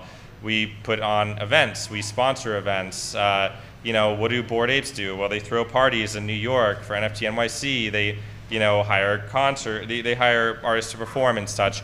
And a lot of it's about access right now. And so you can think of NFTs kind of like a means of like SSO. And so in tandem, there aren't too many use cases for it, but already, we're starting to see some sort of semblance of like hacks in the space. And this is certainly dwarfed by, again, the recent $2 billion of DeFi hacks. But I can guarantee you that as more NFT structure comes online, or infrastructure becomes online, there will be many, many, many more hacks. And these numbers will explode. Again, keep in mind that this comes down to what can you do with it. Every time you interact with a smart contract, there's a chance that your NFT, your wallet, could be compromised in some way. And it's just unreasonable to ask people, especially because NFTs brought a lot of people into the space that were unfamiliar with it. And they just like think like, oh, it's fun, it's cool, I get to go to these parties and like meet these people that I wouldn't get to meet otherwise. Or maybe I got into this thing really early and now it's really big and there's a cool community. And then they could have this thing taken from them very, very quickly because they clicked on a Discord link. And that can be pretty rough for some people, leading to like various lawsuits which have been waged against companies like OpenSea and others, they kind of shrug their shoulders and they're like, sorry, man, sovereignty comes with a lot of responsibility. I posit that we can stop these numbers from exploding. We can really do a lot to inhibit the point of you have sovereignty over this asset, ergo you can, if anything that you do, there's a chance of you losing it, and that's just the way things are. And one of the means that, so I'm working on something called the Compose network, which is a means of basically separating transferability from utility. And so if you see here, there's a Venn diagram, and whenever you have NFTs on a chain, it means they were minted, they were created. These are just, again, tokens, very simple smart contract. And then if you want to do something with it, you have utility contracts in tandem. And NFT utility contracts may or may not have the ability to transfer your NFT. And what I'm saying is that you need to remove utility contracts' ability to transfer your NFT whatsoever. And so in this way, you remove utility or you bifurcate transferability and utility. And so if you were to like think about this, like imagine like you were walking around with a giant wad of cash at all times. Like that would be very, very dangerous. It's better if you just have a little bit of money that you can take out at any point in time and only use that. That's the idea of like having one big wallet, which is a honeypot, versus multiple wallets. But simultaneously, you could have like an account with somebody that you store the money in, that they secure it, and maybe there's some sort of authentication that you have anytime that you want to pay for something. And if there's a threshold that's met, they do a check with you. Hey, is this really you? Just like how you'd receive a text, something like that. But you can still self-custody this whole process, so you don't have to be dependent on some third party. But that's what I'm kind of like talking about here, is just being able to have that separation of concerns, because we don't carry around all our money in the open to be potentially taken by some bad actor. So this whole idea of the composed network is more or less, with current blockchains, you have the mint contracts and the utility contracts on one chain. In this new model, you have your NFT mint contracts and your wallets on one chain. And then you have this idea of like reflection, which is basically we take the NFTs and we provide you a certificate of ownership on our network. And then we allow you to use those certificates to interact with utility contracts. And in this way, you allow your NFTs to be transferred, sold, whatever, on one network. And the ownership is tracked on this network where you're just using certificates or reflected assets. And that's how we get across the whole sort of issue of transferability versus utility. So how does it work? Users connect their NFT wallet on Compose via just signed challenge message, not a transaction. So wallets have basically private keys and public keys, and private keys are unique strings that you can use to basically sign something. It's kind of like encrypting something with a password, and you know that that password came from the specific key because it's associated with an account. And so this Ethereum wallet says, hey, this Compose wallet signs for me, and the Compose wallet says, hey, I signed for him. You need that two-way, because the Ethereum wallet could point to anybody's Compose wallet, which may not be the case. And so I don't know why somebody would do that, but you want to make sure that both parties are in agreement. So basically, it's just like creating another account and associating it, kind of like how Google does with SSO. And then how does it work? We have this relayer network that monitors NFT transfers from the originating chain and basically submits them to Compose as like reflected NFTs or like the certificates. So like over here, if you're transferring things on Ethereum, or if anybody here uses Solana or like Phantom or anything like that, we basically keep a light state on the Compose network that only monitors transfers. So that way we kind of know where things are at all times. There's a little bit of a lag, but it's not a big deal. And more or less, as long as the people that have that NFT continue owning it, they can continue using its certificate for utility on this other network. And so you can begin to gain the same sort of value that you do. And we see this through various things that are beginning to pop up. There's really only one very notable one called token proof, which is being used to basically show that it's the same sort of idea. You sign with your wallet, and it shows that you have ownership of it. And so, like for instance, I'm a Bored Ape Yacht Club owner, and so with that, I don't have to ever expose my wallet, and I can be issued tickets, because as long as I have that in my wallet, I can continue to receive benefits from that asset. So the question is, well, that sounds great. How do I use it? Well, okay, it's like a year out from the testnet, and so for now, just be really vigilant and connect to your wallet and look out for what you're using. But some tips to avoid getting wrecked, because I know plenty of people that have lost money in NFTs. I said around $60 million this year so far have been lost, but I'm sure that there are many, many, many more dollars that have been lost, just because people are embarrassed, they don't want to report it. There are so many things. I have friends that have lost a few NFTs worth 1 ETH or less, and so I'm sure there are many such cases. One thing is don't ever hook up your MetaMask to anything, not even Discord, because it just makes it too easy to mess up. You want to keep your MetaMask separate. Also, don't keep MetaMask or any wallets on your phone. I didn't include that here, but that makes it easy. If you have your phone out and I'm like, hey, that's a nice looking wallet. I just happen to have this crowbar. What if I just bludgeon you in the head and take your phone? That's really unrealistic, because people aren't really that violent, but it's better if you just don't have it around, because it just leaves you open to any sort of potential accidents. And then you could also, if you're dependent on your phone, there could be a boating accident, very famous. Don't click on random mint links. Everybody, all these NFT things are in Discord. If you get sent something, don't let FOMO overrule your judgment to be able to make a prudent decision as to putting money into something or jumping into something. Yeah, and also, like, I actually scammed one of my friends accidentally because I kicked on a Discord link many months ago when I was just getting into the NFT thing, and the damage was very minimal, but he was like, dude, I've never been scammed, and I've been in this space since Ethereum launched, and you can scam me. But so, you know, it doesn't matter how long you've been in, but like, just be very vigilant. Like, there'll be, if you're in any Discord stuff and like something pops up, then from your DMs, like, just don't trust random DMs. Use a separate wallet for minting. If you're really worried, like, have a wallet for minting that you can transfer stuff out of there to a different wallet. That way, if there's any sort of compromised minting contracts, things like that, they can't, you know, steal anything, any other assets from. There'll be nothing for them to steal. Keep your expensive NFTs in a vault or in cold storage. I don't know how many of y'all are like blue chip owners or anything like that, but that's one way to be able to, you know, minimize any chances of seizure or scams, phishing. And those are like some general tips. In terms of, you know, what I was talking about, I've been in this space for a long time.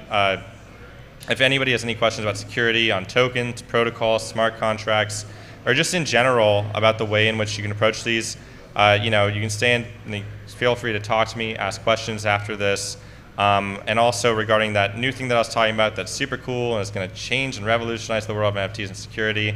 It's called Compose Art, and you can just go to compose.art to read the white paper for more technical details. So thank you so much for listening. I'll open up to questions if there are any.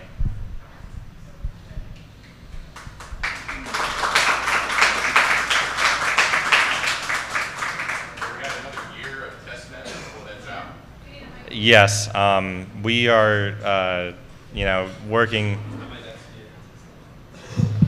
Hopefully that's on. I'm going to ask him to repeat the question just real quick for the home audience. For the home audience, so it says we have another year before, you know, while we're going through testnet, and I was going to lead up to the question is you had some great tips on things that people should do in the interim period, and yeah, because sometimes you got to have an NFT. Like when I went to VCon, excuse me. So sometimes you have to have an NFT on your mobile device, but you don't want to have access to it. So I find myself, I have everything on my ledger, and then I'll transfer it over to my MetaMask. Yep. But then as soon as it's coded, then I want to swap it back. Yep. Because I'm like many people, I've been phished, I've been scammed, and you know, I can only look at myself in the mirror and say, dude, you fucked up. Learn from that. But what my question would be, what other things can we do when we need to use an NFT for admission to something and we don't have our laptop with us? Any other best practices? It really comes down to the ones who are administrating the event and what they're willing to accept as provenance of ownership. Now, there is that one application called Token Proof, which has come about that basically shows that you have signed a message from your wallet, so obviously you own that wallet, and by being able to show that, like, it's a certificate that says I own the wallet, so ergo I own everything in the wallet. So you can just check and see, hey, are these things in the wallet that you need to have access to the event? So you wouldn't need the actual NFT. Now, the only thing that does this right now, which has come out recently, since it really just kind of like had its first test run during South by Southwest, is called Token Proof, and this is something that's being utilized by Moonbirds, and it's being utilized by Bored Ape Yacht Club, and we ourselves are going to be doing something very similar with that to Token Proof. Basically, SSO for your NFTs and your wallets.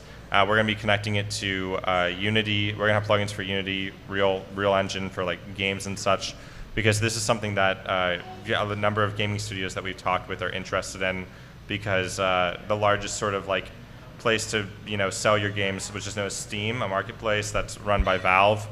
They've banned all NFTs from being in their games because they take a 30% fee on all gaming profits, and you can't. There's nothing for them to. They can't own NFTs. They can't, because it's a sovereign thing. But you know, I really do think that the future of gaming, if people really want to see crypto in it, or really the future of a lot of digitization, is a Web 2 sort of interactivity with Web 3 assets and sovereignty. So, Floor is open if anybody else has any other questions. I was going to give just a little bit of thanks. So, Eric, I'm not sure if you're okay with me sharing this, but Eric also today just made a donation of art to our gallery.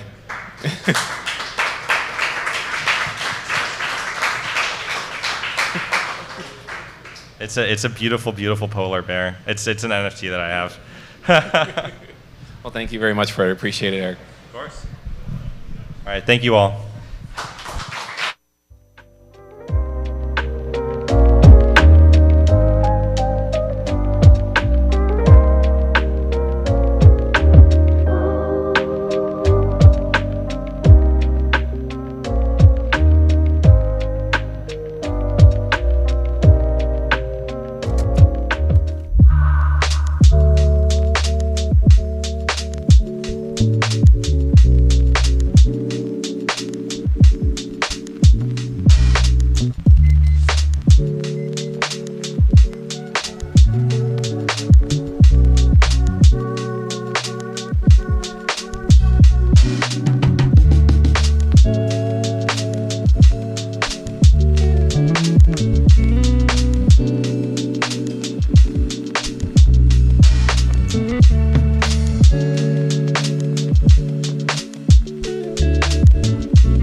All right, ladies and gentlemen, on stage we have Orlando Hubbard.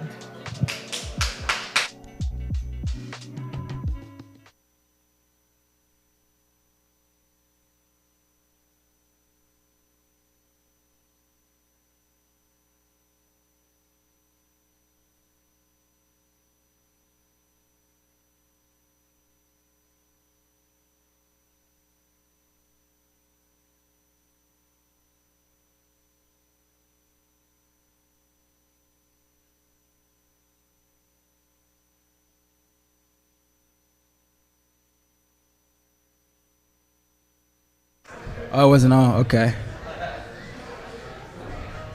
Testing. Guess I'll give everybody a minute to settle down. 1 second. No, I'll give everybody a chance to. Yeah, I'm just giving them a second, everybody.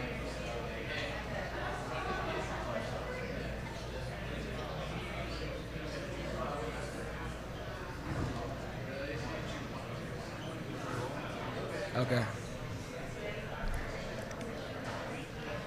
Hey everybody, how's everybody doing? It's good to see everybody. Good to see all the faces. My beautiful wife is right there with my daughters. So yeah, today we're gonna be just chatting about deploying your first smart contract. I know smart contracts, they're super crucial to just like the Web3 ecosystem, especially with like dApps and things like that. Sometimes it can get a bit esoteric because, you know, people think that you just have to be this super genius to do it. And it's a lot of times it can be straightforward, but it's a complex process. But I think just knowing how things flow and how things work, it'll make things a little bit less intimidating. So here's a few things that we're going to actually cover. We're going to cover what is a smart contract. We're going to cover how to actually deploy a smart contract. and then we're gonna cover how to interact with it. So you'll be able to see everything. I'm gonna try not to bore you guys with too much code because, I don't want to get too in the weeds about certain things. But a little bit about me, who I am. I'm Orlando Hubbard. I am a Web3 engineer here at WRST Labs. Shout out, I'm wearing a shirt today. I got into engineering about a year ago, and I got into Web3 about 7-8 months ago. I minted an NFT called Devs Revolution and became a part of this DAO called Developer DAO. One of my Genesis Web3 friends is here right now, Josh right here. We started in this thing together. And honestly, I was hooked after that. I was hooked, and I just kind of leaned in. That NFT kind of just accelerated my learning journey and just the space and just engineering in general. So I kind of been on the train since. 7-8 months is a pretty long time in crypto. I see a lot of people that are spirited, that are new getting into crypto, and I'm just oh man, to be young again. You see these people, it's dang. I remember when I first got into it. So we'll go ahead and hop right in. So we'll talk about what is a smart contract. So basically, smart contracts are self-executing code that is sent to the blockchain that completes the transaction. So when you're working with these dApps, when you're working with these products that people are putting out, there is some code that goes to the blockchain that makes it immutable, that it gives it the functionality for you to be able to actually work with that dApp. Self-executed mean that once it's deployed, nobody has to go back and try to change things or fix things to make them a certain way, because the code is going to run by itself. So you don't have to worry about it doing things that are unnecessary unless you actually tell it to do certain things that are unnecessary. So that's just a high-level overview of what smart contracts are. So a few of the benefits of smart contracts are they're permissionless, they're trustless, and they're immutable. I know we hear the word permissionless a lot in the Web3 space because it is something new for creators and artists and just everybody alike, that we now have an opportunity to join in without having to ask for permission from these big companies, the big boys, the ones that we know. I'm talking to you, Facebook. Permissionless is the first one.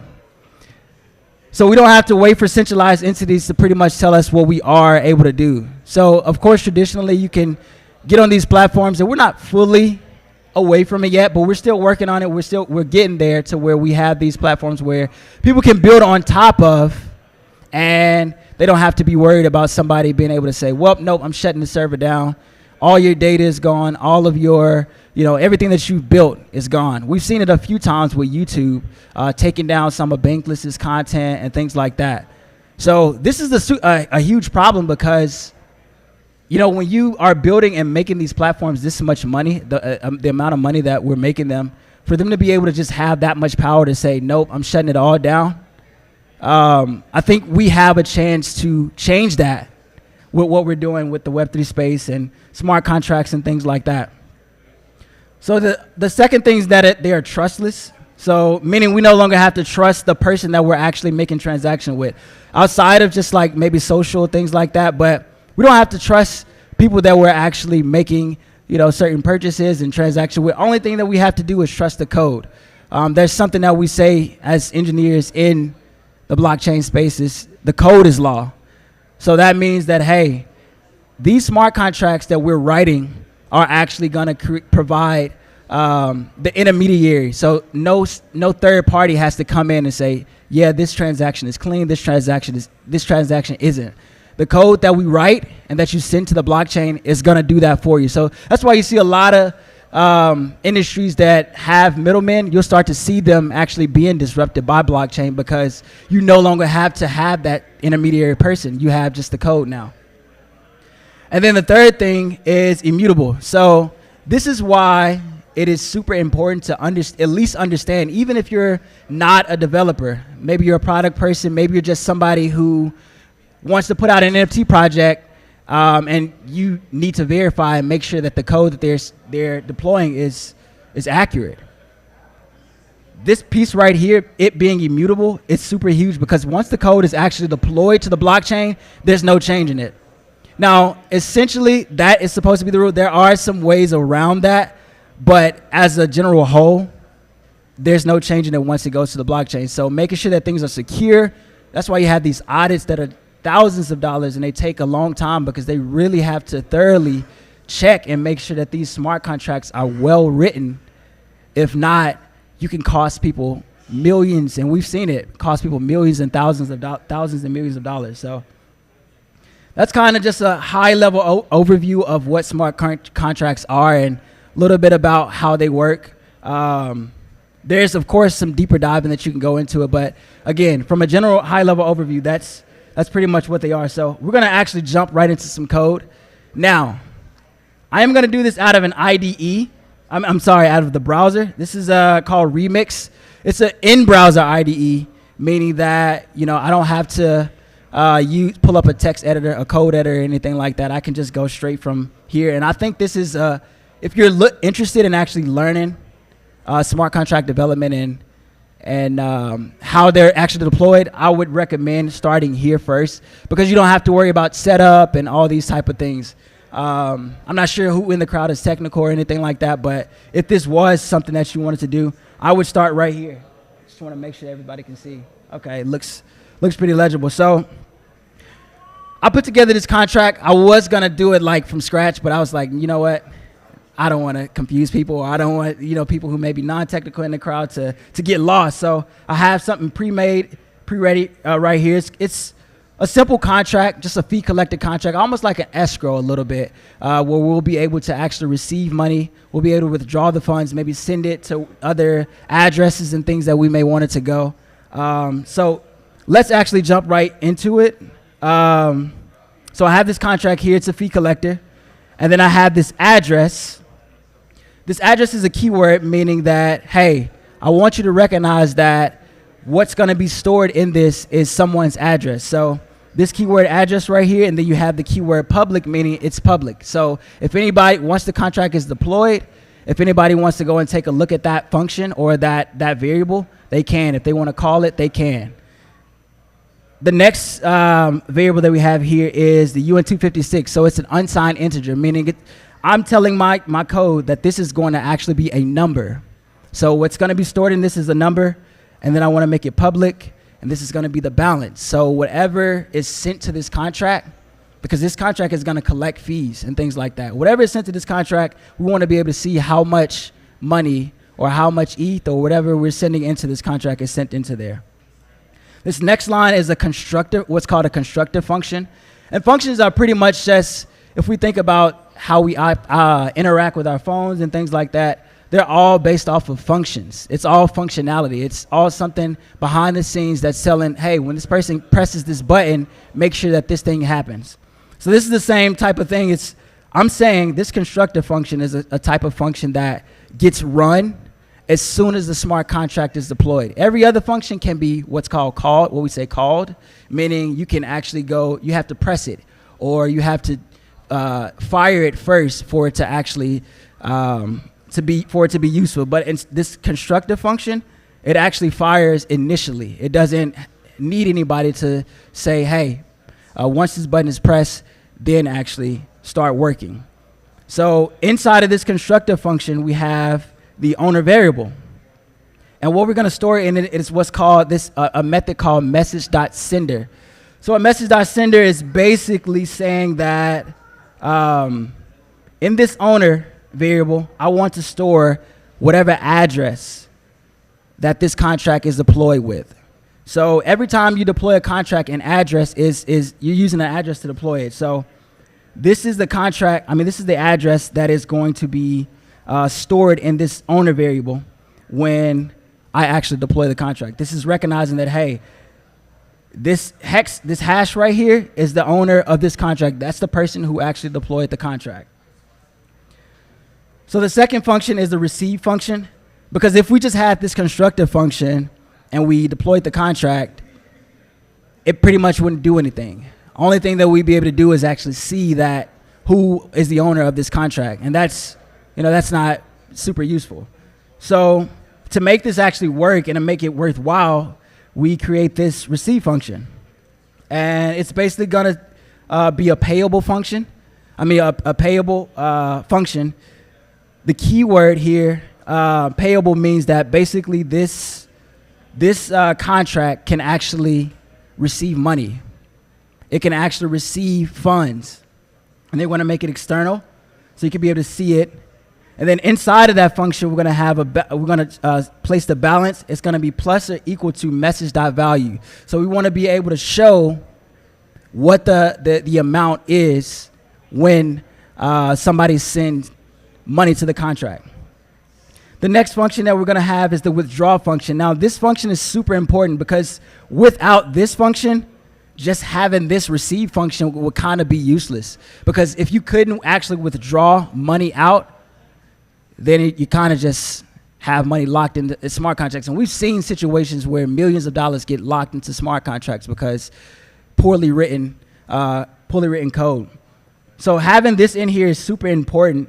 You want to make sure that if your contract does, if you expect to actually take funds out, you want to make sure you have a function like this. It doesn't necessarily have to say withdraw, but just some type of function where you can actually take that money out. And you want to pass into it, meaning you want to say, hey, this can take in an amount, and it can be payable. So I'm going to assign that payableness to this destination address. So if I ever wanted to send it to another address, I want to be able to withdraw that money and then send it somewhere else. If I want to send it to a different address, somebody sends me their address, I can send it there. And then we're going to make it public, which sounds kind of counterintuitive, but what we're going to do to make sure that nobody can call this function, not just anybody, we're going to pass in a few checks. So we're going to have two checks here. One check is going to be the require, and that's what this keyword is basically saying. Hey, make sure that this happens. We're going to say, make sure that the message.sender is the same as the owner. So you remember when we created this owner variable up here? Now what we're saying is, hey, make sure that this address matches the same as that owner. And then if not, this is what this comma is for. If that doesn't add up, or if that doesn't make sense to this contract or to the code, send this error message. Only the owner can withdraw. So the second check that we're going to have is making sure that the amount is less than or equal to the balance. So you don't want to be able to go in a contract and pull more than what's in there. Because think about it, if you go to something like a bank, if you try to go in and take more funds out than that's actually there, it's going to tell you that, hey, you don't have the funds to do that. So we're going to make sure that whatever is being taken out is less than what's already in there, or at least equal to what's in there. And if not, give them an error that says insufficient funds. And then we're going to say destination, the address to dot transfer, meaning, hey, we can transfer this, and then we can transfer the amount.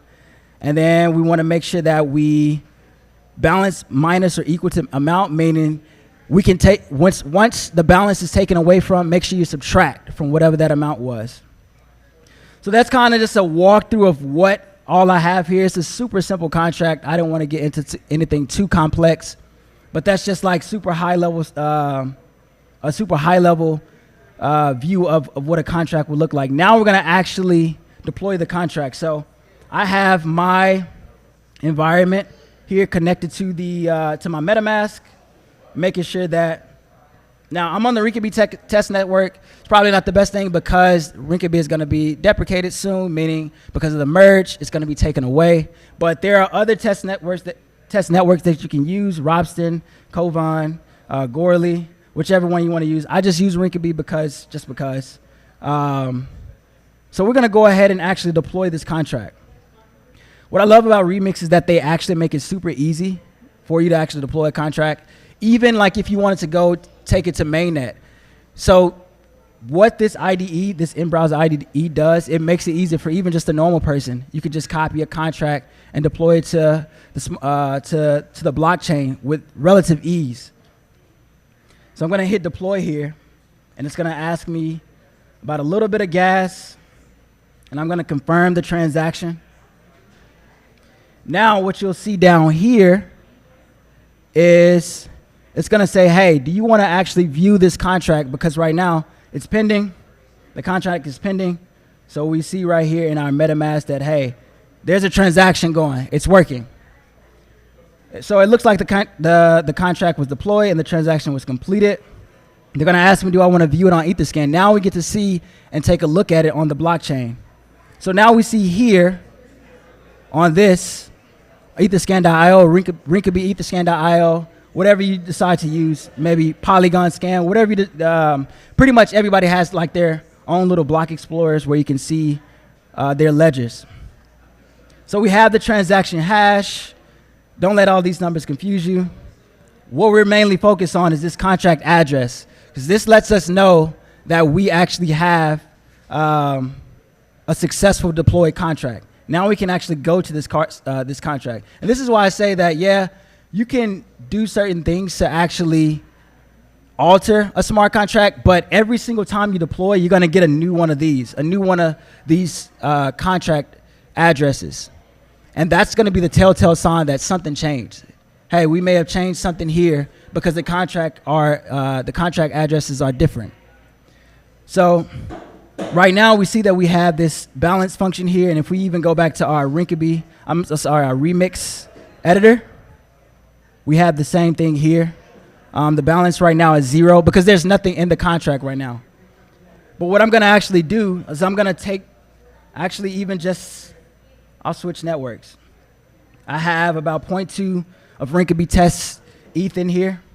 I'm going to actually send some funds to the smart contract. So then what I need to do is I need to come back here. I need to grab this contract address. And then I want to go to send.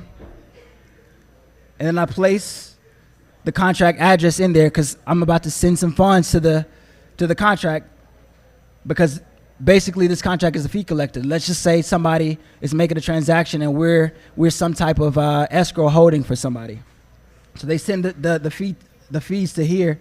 I say I want to send 0.1 ETH. And then I think because this MetaMask, the way this MetaMask is, I can't get to the confirm button. Let's see. Oh, here we go.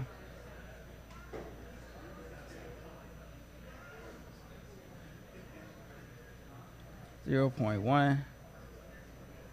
Oh man, don't do this to me. Yeah, I think it's because of the way that the let's try it on this one. So I always like that on demo day, just things like to break when it's time to show people something.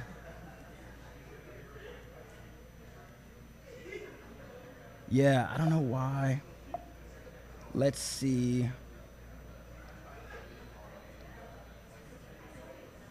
Maybe if I...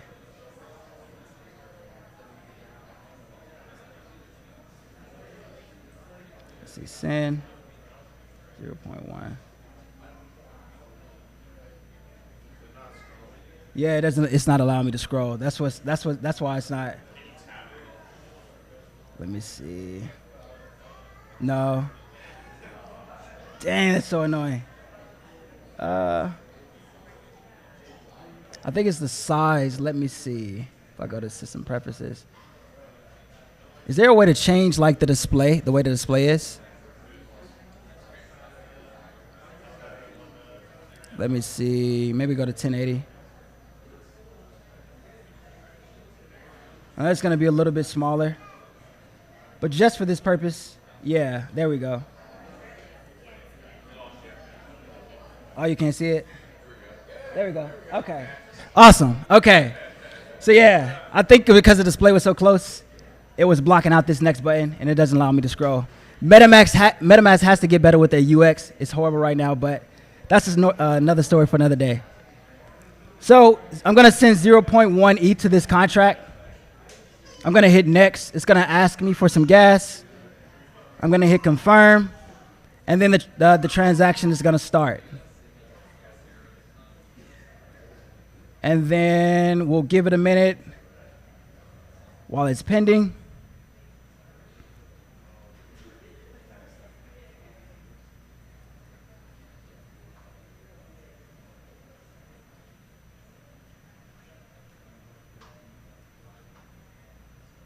That's, and now we have a successful transaction. Now if we go back to the contract, we can see here that our balance is updated. Now we have 0.1 Ether in here. And if we go back to Remix, we can see that we have this 1 bajillion, it's measured in Way. That's another topic for another day as well. But now we have an updated balance in here, and we can do whatever we kind of want with it. We can use this withdrawal function if we want to send it to a different address, but we're going to check something really quickly.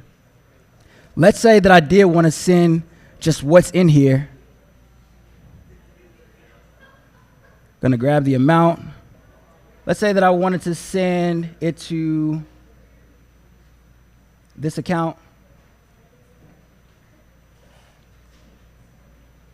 If I go back to this one, if I try to transact while I'm on here, it's going to give me an error. It's that error that we put in our contract, that check that said, hey, only the owner can actually withdraw funds and send funds somewhere else. So these type of checks are super important when it comes to just like, that's why you see a lot of hacks. There's a lot of things that may go by miss. There's a lot of required statements that may go missed because, you know, there's some things as a developer, you know, that some things you just kind of you don't think about, and there's somebody else who comes along with a better hack and says like, hey, gotcha. And they take everything. But that's why smart contract security is super important. Getting contracts audited is super important so that they can actually check things that may not be, that you may look over. So now we'll go back and cancel that transaction. Instead, we will go over to the account that we actually deployed with, and then we'll transact. Now MetaMask allows us to actually transact, and we don't get that error anymore because this is the actual owner, and this is what we said we wanted to happen. We wanted to say that make sure that the contract address matches the same as the owner who deployed the contract.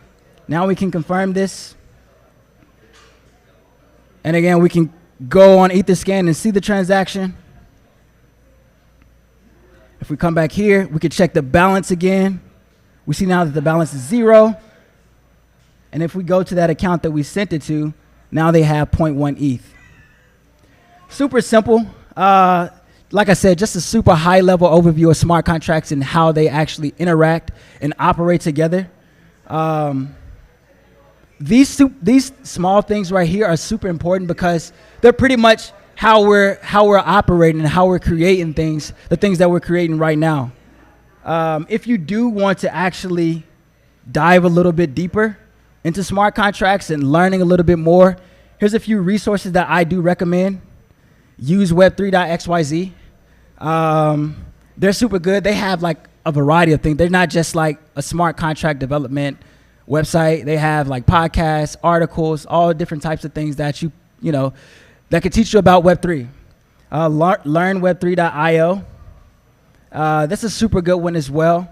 They pretty much take you from like the start of blockchain, and then they take you even just like through code and things like that and bring you up to speed to kind of where we are now. Speedrun Ethereum is a little bit more advanced. It's by a guy named Austin Griffith. It's super good if you kind of have a little bit of coding chops. It's good to get into just to learn a little bit more. And then BuildSpace.io, this was kind of how I got introduced and onboarded. It's pretty much copy and pasting code. You create your own NFT, and then you can just kind of take that code and do anything that you want with it. And that's pretty much it. If you guys have any questions for me, I'll be around. I know we're kind of just like behind on time and things like that, so I'll make room for the next speaker. Like I said, I'll be here if you want to talk smart contracts. I'm not an expert, of course. We're all still learning in this space, but I'll try to help out and answer any questions that I can. So I appreciate you guys. Thank you guys.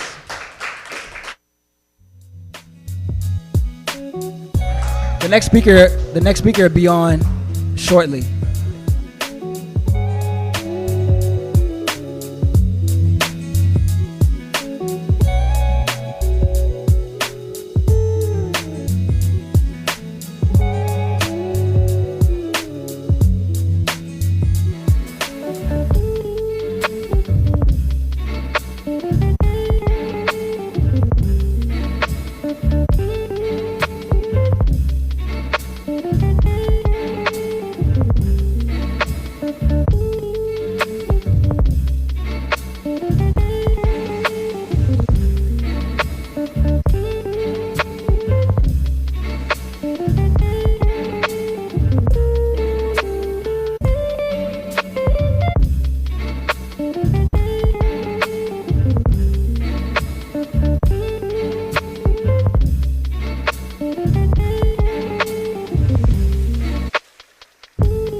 All right, ladies and gentlemen, if you want to take a seat, we've got our next speaker on the stage.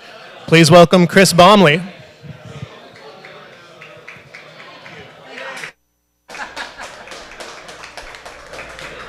Check, check. I'll let people sit down. I'll sit down too.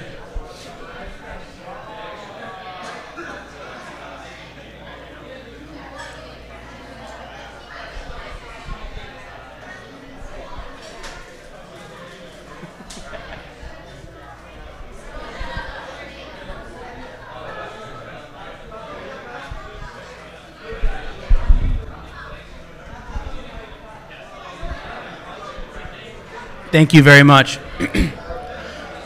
All right, so this, I didn't actually name this.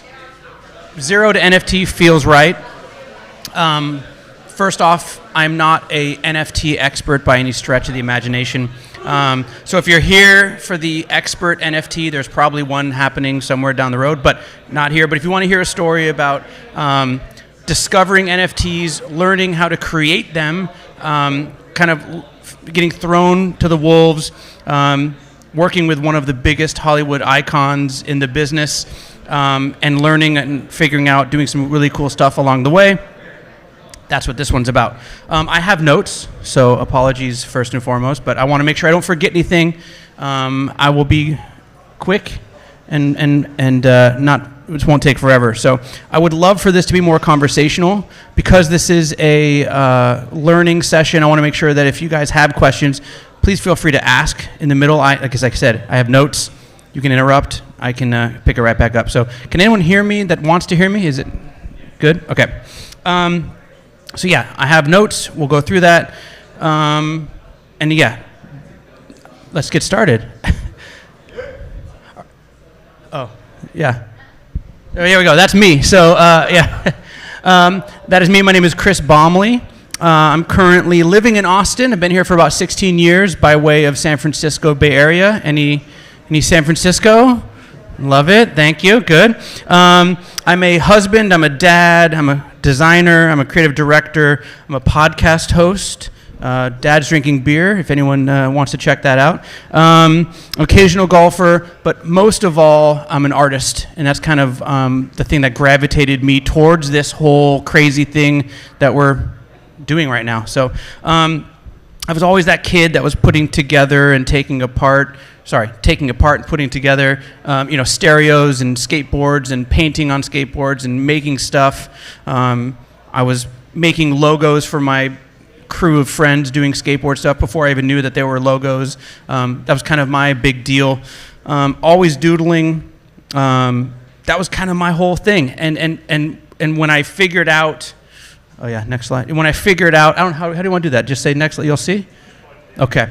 When I figured out that this is what I was going to do for a living, I thought that what I was going to get into was traditional advertising. And I spent many years, still kind of do it, but I do traditional advertising. I've worked in big shops. I've worked as an art director, a designer, creative director, freelance, hired gun.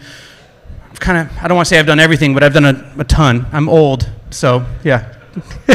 But yeah, I've done a bunch of different stuff, and I think that one thing that kind of happened organically was I was able to adapt quickly, and these kind of old school creative directors saw that there's this somewhat younger person coming in who basically called themselves a digital designer, and kind of put me into that hole.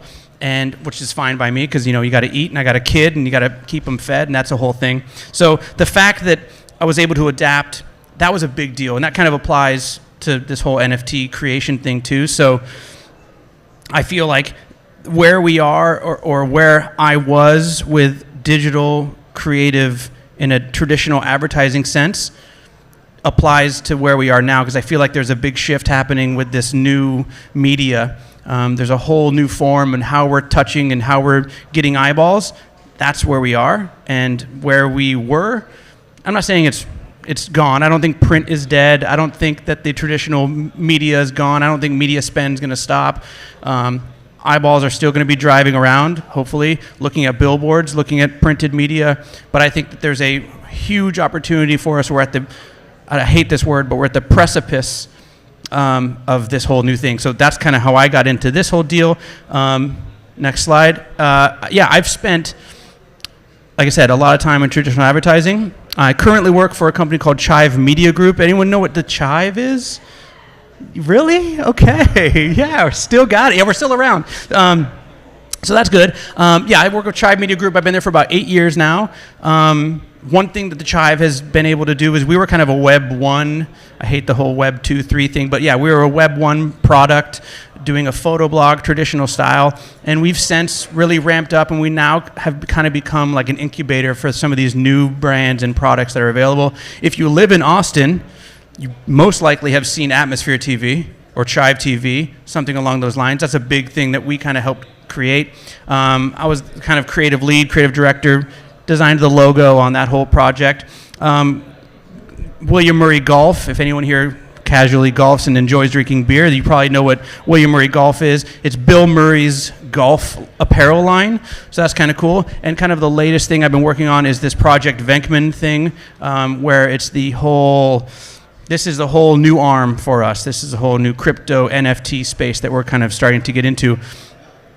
One thing that is kind of, you can kind of see with the brands that I've worked with, and this is just a couple of them, is I've worked with passion brands, and I think that's one of the things that it does go back into this whole NFT space is, Nike, Shiner, Yeti, Whataburger, Levi's, Converse, these brands, these people that love these brands, they love them no matter what they do, and that's a big thing. And I've been able to somehow, some way, kind of nestle a nice little spot right in there and work with these brands on many capacities, whether it be a full-time role, a hired gun, some kind of project that's a side project. So it's been really, really fun. I was doing that for a long time, and then again, like I said, I had a kid, and you got to keep them fed, and that's a big deal. So I had to get a real job. Next slide. So I started working at the Chive, and that to me was one of those things where I didn't want to do it, honestly. They actually came after me, and I was like, I don't want to work at the Chive. That's not my thing. It's a little too bro-y. I was kind of hesitant to even get involved with it. I was definitely going to go more in keep on the traditional advertising front. But what really hooked me was the charity component. They've raised $17 million for charity for rare and incurable diseases, whether it be children, adults. They do a ton of money for military, a ton of money for first responders. They are deep into the charity arm, and that's where I was really kind of like, okay, I think I get into this. I mean, the day I started, we did a campaign. It was $250,000 in 12 minutes for some kid. So that to me was like, I got it. I want to do something like that. So that was a big deal for me. Also, they have a cool office. They run coolest office in Austin before the whole pandemic thing happened, so that's pretty cool. They have 2 bars. They have a slide. They have a slide. They have a whole thing. So going into kind of that whole thing, yeah. Oh, you're one ahead of me. It's all right. So this is when I talk about passion brands, this is like it happening in real life. Trust me, this all gets around to NFTs. Trust me. You talk about passion brands. This is it right here. This is activation directly. So we were literally a digital publisher creating a photo blog with memes and things, and it activated a huge community of people that would get together and raise money for a fire station that's going to go out of business or a kid that needs some help. So this is a big deal. And again, this all does relate to NFTs. Trust me. It's fun to work with this project, and it's fun to help. And I've been, like I said, been there for 8 years, so I enjoy it. Next slide. And I felt that when I got there, passion brand, I had it written. It was written all over passion brand, so I was there. I felt that we could help with simple things like T-shirts and coins and have fun with this thing, because again, you see people walking around, they're wearing your T-shirts, they're doing this thing. That's actual real world stuff. People are into your what you're making and creating as physical, tangible things. That was pretty exciting. And again, the charity, $17 million. I just want to point that out. I'll bring that up one more time because that's pretty rad. But one of the coolest things ever. Next one. One of the coolest things ever was getting to work with the man, the myth, the legend, Bill Murray. He's had one thing happening recently, which is, it's not even a big deal, supposedly, so we're fine. But I get to work with Bill Murray. I got to work with Bill with creating his golf apparel line. I worked with his 6 brothers and his 2 sisters. His 2 sisters have taken the vow of silence because of the nunhood. But Bill is everything you want Bill Murray to be. He is kind of the unofficial icon of chive, and he has kind of embraced it, kind of not really wholeheartedly, but sort of. But he loves a check, so we pay him handsomely, so he's on board for that. So next slide. How does this even connect to NFTs? I think that one thing that we felt was pretty apparent. We were seeing things happen. We were seeing successful campaigns going on. We were whether it be this or that, it was like, why are we not involved? We have all the right stuff. We have all the right, the secret sauce, if you will. So next slide. I made this little this little graphic. So yeah, we have a passion brand. We have a super digital focus. We have the icon in Bill Murray. We have the storytelling, which was a big piece of it all, because the Chive, we do a lot of storytelling in the photo blogs. There's a whole bunch of that happening. There's a community. We knew there was people that love art, so we felt if we can do this right, it will be right. It won't be a money grab. That was a big thing for us. We wanted to make sure this was not going to come off as Bill Murray just trying to get his bag and be out. We wanted to make sure this would be for our community, and Bill would just be a piece of that. So the only problem was, next slide, I didn't know shit about NFTs at the time. I literally knew very little. I was very wet behind the ears, and I was being asked to create, conceptualize, basically design, lead this project that was kind of a big deal in our company. And I had done stuff, like I said, Atmosphere, William Murray Golf, a bunch of stuff with Chive that was huge, and it went well. But this was something that I don't think any one of us that were working at the time at the beginning thought this was going to be a thing. Again, this is 10 months process, and we're still haven't launched yet, teaser. But the first time I ever saw an NFT that kind of like got my blood flowing was a designer by the name of Ryan Putnam. And if you guys are familiar with Ryan Putnam, the guy is amazing. Highly recommend following this guy. Next slide. This guy, again, I was following Instagram on the couch one night looking at his stuff, and he said, and it was very matter of fact, it was new release available on Foundation, check it out. And I clicked on it and I was like, what the fuck is this? This is foundation. This is thing, and again, I recommend looking at them because they move. These pictures move, and it's a computer generated algorithm that basically of all these different paintings that he's done to create these different things, and they're beautiful. And so I said, I want one of those. So I went to go try to buy one. And I couldn't because I didn't have a wallet. I didn't have any of the stuff. It was like, wait, but I want one of these. And then I looked, and they were $5,000, and it was ridiculous. And I go, wait, do I get one? Again, this is the challenge. This is the hurdle I was having of how do I get from there to here? This was the first thing, and I thought, and actually I tried to buy one last night when I was kind of putting the finishing touches on this deck. I tried to buy one, and I didn't have enough ETH in my wallet, so he's still doing well. Next slide. Before we get too far, I want to make sure, does anyone have any questions before I keep moving? Are we feeling pretty good? I'm going to take a sip of this beverage. Good? All right. We'll keep moving. I guess where we were next was, what do? We knew that Bill Murray was on board. We knew that, obviously, we were going to keep going. We had to figure out what we were going to do. We were seeing a bunch of stuff coming out with, obviously, the usual suspects, right? Next slide. With Bored Ape, obviously everyone knows that. Next one. CryptoPunks. Keep going. Stoner Cats, which, so we got all these. The next one. And then, these Moonbirds. So do we do that? Do we do the thing that everyone else is doing? It was a long conversation. We had pitched so many different things. Next slide. The one thing that we kind of first started gravitating towards was this initial idea. I had a call with my CTO, which, again, he never calls me on my phone, but he called me. I also never talk on my phone, but he called me and said, hey, I think we should just do 100. Let's test them, see if people are interested, and see what we do next.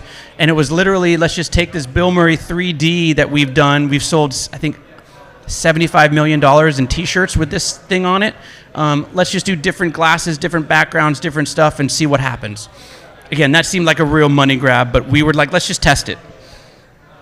We did it. Sorry, go back to that real quick. Sorry. We did it, and it looked terrible. It looked stupid. It didn't feel right. It was flat. It didn't have any of the things.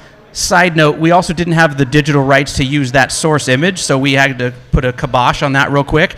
Then we did the next one, where we basically took an image that we had the rights to, which is a picture of Bill Murray while he was in our office, and we basically created all these different kind of versions of Bill Murray in, the Big Ern McCracken with the hair, the Space Jam, Steve Zissou, the Venkman, and we thought, hey, if we do the Venkman here with the backpack, can we put the backpack on him when he's wearing the stripes thing? And we're like, hey, there's an idea. So that was kind of like first idea. And first off, I want to apologize. I can't show you what the NFTs are going to look like, but they will be pretty sweet. So we couldn't do this because we couldn't do movie characters. That was where we hit another skid. So we thought, what are we going to do now? So next slide, we figured a good pivot would be if we took these stories of Bill Murray. There's always these stories of him grabbing a French fry off someone's plate, or the story of him showing up in someone's wedding photos, or him, in the airport. There's these stories that these people have. And so what we ended up doing, we created 100 stories with Bill Murray. That's this thing. This is not like, oh, hey, we're going to make these stories. There's books, there's documentaries, all these things out there that have tried to do this, and they've done it. We're literally working with Bill. We have photos, videos, conversations back and forth, meeting with Bill, and he's super into it, which has been helpful. And he's reiterating some of these stories that are great. And I feel like this is way more authentic. This feels right. There's also the huge component to the NFTs that are going to be, you're going to get access to these insane events where I've heard there's going to be a zip line. And I've heard Bill Murray's going to be on that said zip line at 73 years old, which I don't know how that's going to go. But also there's going to be a cake involved. He's going to be baking cakes. So that'll be kind of fun. Next slide. So this is kind of like the teaser page that we ended up coming up with. It's this beautiful GIF of kind of like a curtain teasing the idea. We have been gathering emails for this. We are like on the precipice, using that word again. I know it's super hot, Mike. We're on the edge of this thing happening. It's going to be happening soon, like real soon. So if you can, I think I put a QR code right here. If you want to, if you're interested, you could definitely get that QR code. And I highly recommend doing that because you can get on the list. We're trying to give away one of these NFTs. We've had like a couple of situations, 5, 6 different situations where we tried to give these away. People, because of, rightfully so, the people are nervous about scams. So, but yeah, if you sign up, we're going to try to give one of these away. They could be very, very cool. Hopefully very, very valuable. Next slide. I think for me, the next thing was, again, I can't show you the NFTs, unfortunately, but I have other things to show. But what I understood with NFTs was I got it. I understood what people were into. I understood that you would spend $3,000 for a vinyl figure that would sit on your desk. I understood that you would wait in line for a pair of sneakers. I understood the insane feeling you would get if you owned that Bill Ripken fuckface baseball card as a kid. That was everything, vintage, retro, the Keith Haring, you've seen it in real life. There are some things that are inherent with art and collectibles that I understood with NFTs, and I thought that was something that I related with pretty quickly. So that was when I said, I think I got it. I'm ready for the next step. Next slide. So now it was time to learn stock imagery. I don't know who those people are. But I had to figure it out. I had to figure out what I was going to do. I knew we had Bill Murray on board. I knew we had some stuff, but I had to figure out a project that I could do and I could create on my own and learn. And so I figured the next step, next one, was talking to everybody, talking to people, learning people, people over at Venkman, like Brennan over there, everyone right there, and sweet baby Jacob, he's right there. Gavin, Rick, everyone over at Venkman. I was over there every single day for the longest period of time, and I still go over there quite a bit. And I asked so many questions, I was probably so annoying to them. But Gavin would recommend podcasts. I'd watch YouTubes. I was definitely stuck in the algorithm watching a YouTube video after YouTube video. But what I was into was the creating of the NFTs, not necessarily the value of the trading or necessarily the hype behind it. I was into what's the creation process. And again, some people would definitely show you, go back real quick. Some people will show you kind of like, hey, here's what I did, here's this thing. This is actually what I use. This was a tool that was kind of recommended in Venkman. We talked about it a lot. Is this nifty generator? And if you guys are interested in creating NFTs, actually, I meant to ask this earlier. Who has created NFTs, minted, and done a whole thing? Okay, all right, that's pretty good. So like a full NFT project, or even like a NFT. There's a whole learning curve, and to create a collection is even more. So this is literally the tool that I use. I feel like this graphic pretty sums it up pretty well. Basically, you upload the layers, it spits out however many you want. I'm sure there's like a fee that you pay, but I basically poked around on this for quite some time, tried 3 different projects, and kept going. It was literally me. This is the beginning of the whole thing. I was trying a couple different things, and it kind of resulted in a really cool project in the kind of accidentally birthed this really cool project. Next slide. Oh yeah, any questions? This is another old dude asking questions. I love this guy, by the way. Any questions? No? Okay. All right, we're good? Okay, we'll keep going. Okay, so next thing was I basically had to learn how to create these NFTs. So if you kind of go through this one, Tyler, it's like basically next. So it's basically I created the backgrounds. Next one, created the shirts. And there's like 6 different shirts. There's about 6 different heads and faces. Next one, there's about, whatever, all these different heads, hair, faces, different facial hair, hats, and then accessories that would be added. And basically from that came regular dudes, which is this thing that it was a test project, right? It was this full-on test project, and the idea was how do we, it's not even a not even a dress rehearsal. It's not even a dry run. It's a complete and total project, start to finish. How do we do this? What do we do now? We give these out to people in our office. We create this hype. We created a Discord. We did a whole bunch of stuff. We made this thing. It became an NFT project kind of accidentally. And in turn, it's taught us a ton. I mean, I would say, yes? Okay, I agree. So we learned so much. All these different things. We learned all about rarity and how we apply those. We did attributes. We figured out how this thing works. We allowed, if you had one, you get access to this. If you don't have one, you get access to the Discord, but you can't get into this certain thing. People were literally coming up to me who I have no idea who they are. How do I get one of these regular dudes? Again, it was kind of a joke, but it was like, this is exactly what it is. And I think that a lot of people think, oh, you got to have all these different things, bigger pictures, but let's just create something kind of cool. So we kind of, and there's no approval process. There's no, you got to run this by so-and-so or make sure so-and-so, you got to wait 10 days to get approval back. This is literally, created it, we did it. I made this the other day because it looks like the Simpsons thing is going to get approved. I don't know, but I did it anyway. So next slide. So yeah, so we ended up making, let me go to the next slide. Okay. So we ended up making, I think we have 36.7 now, 35 now.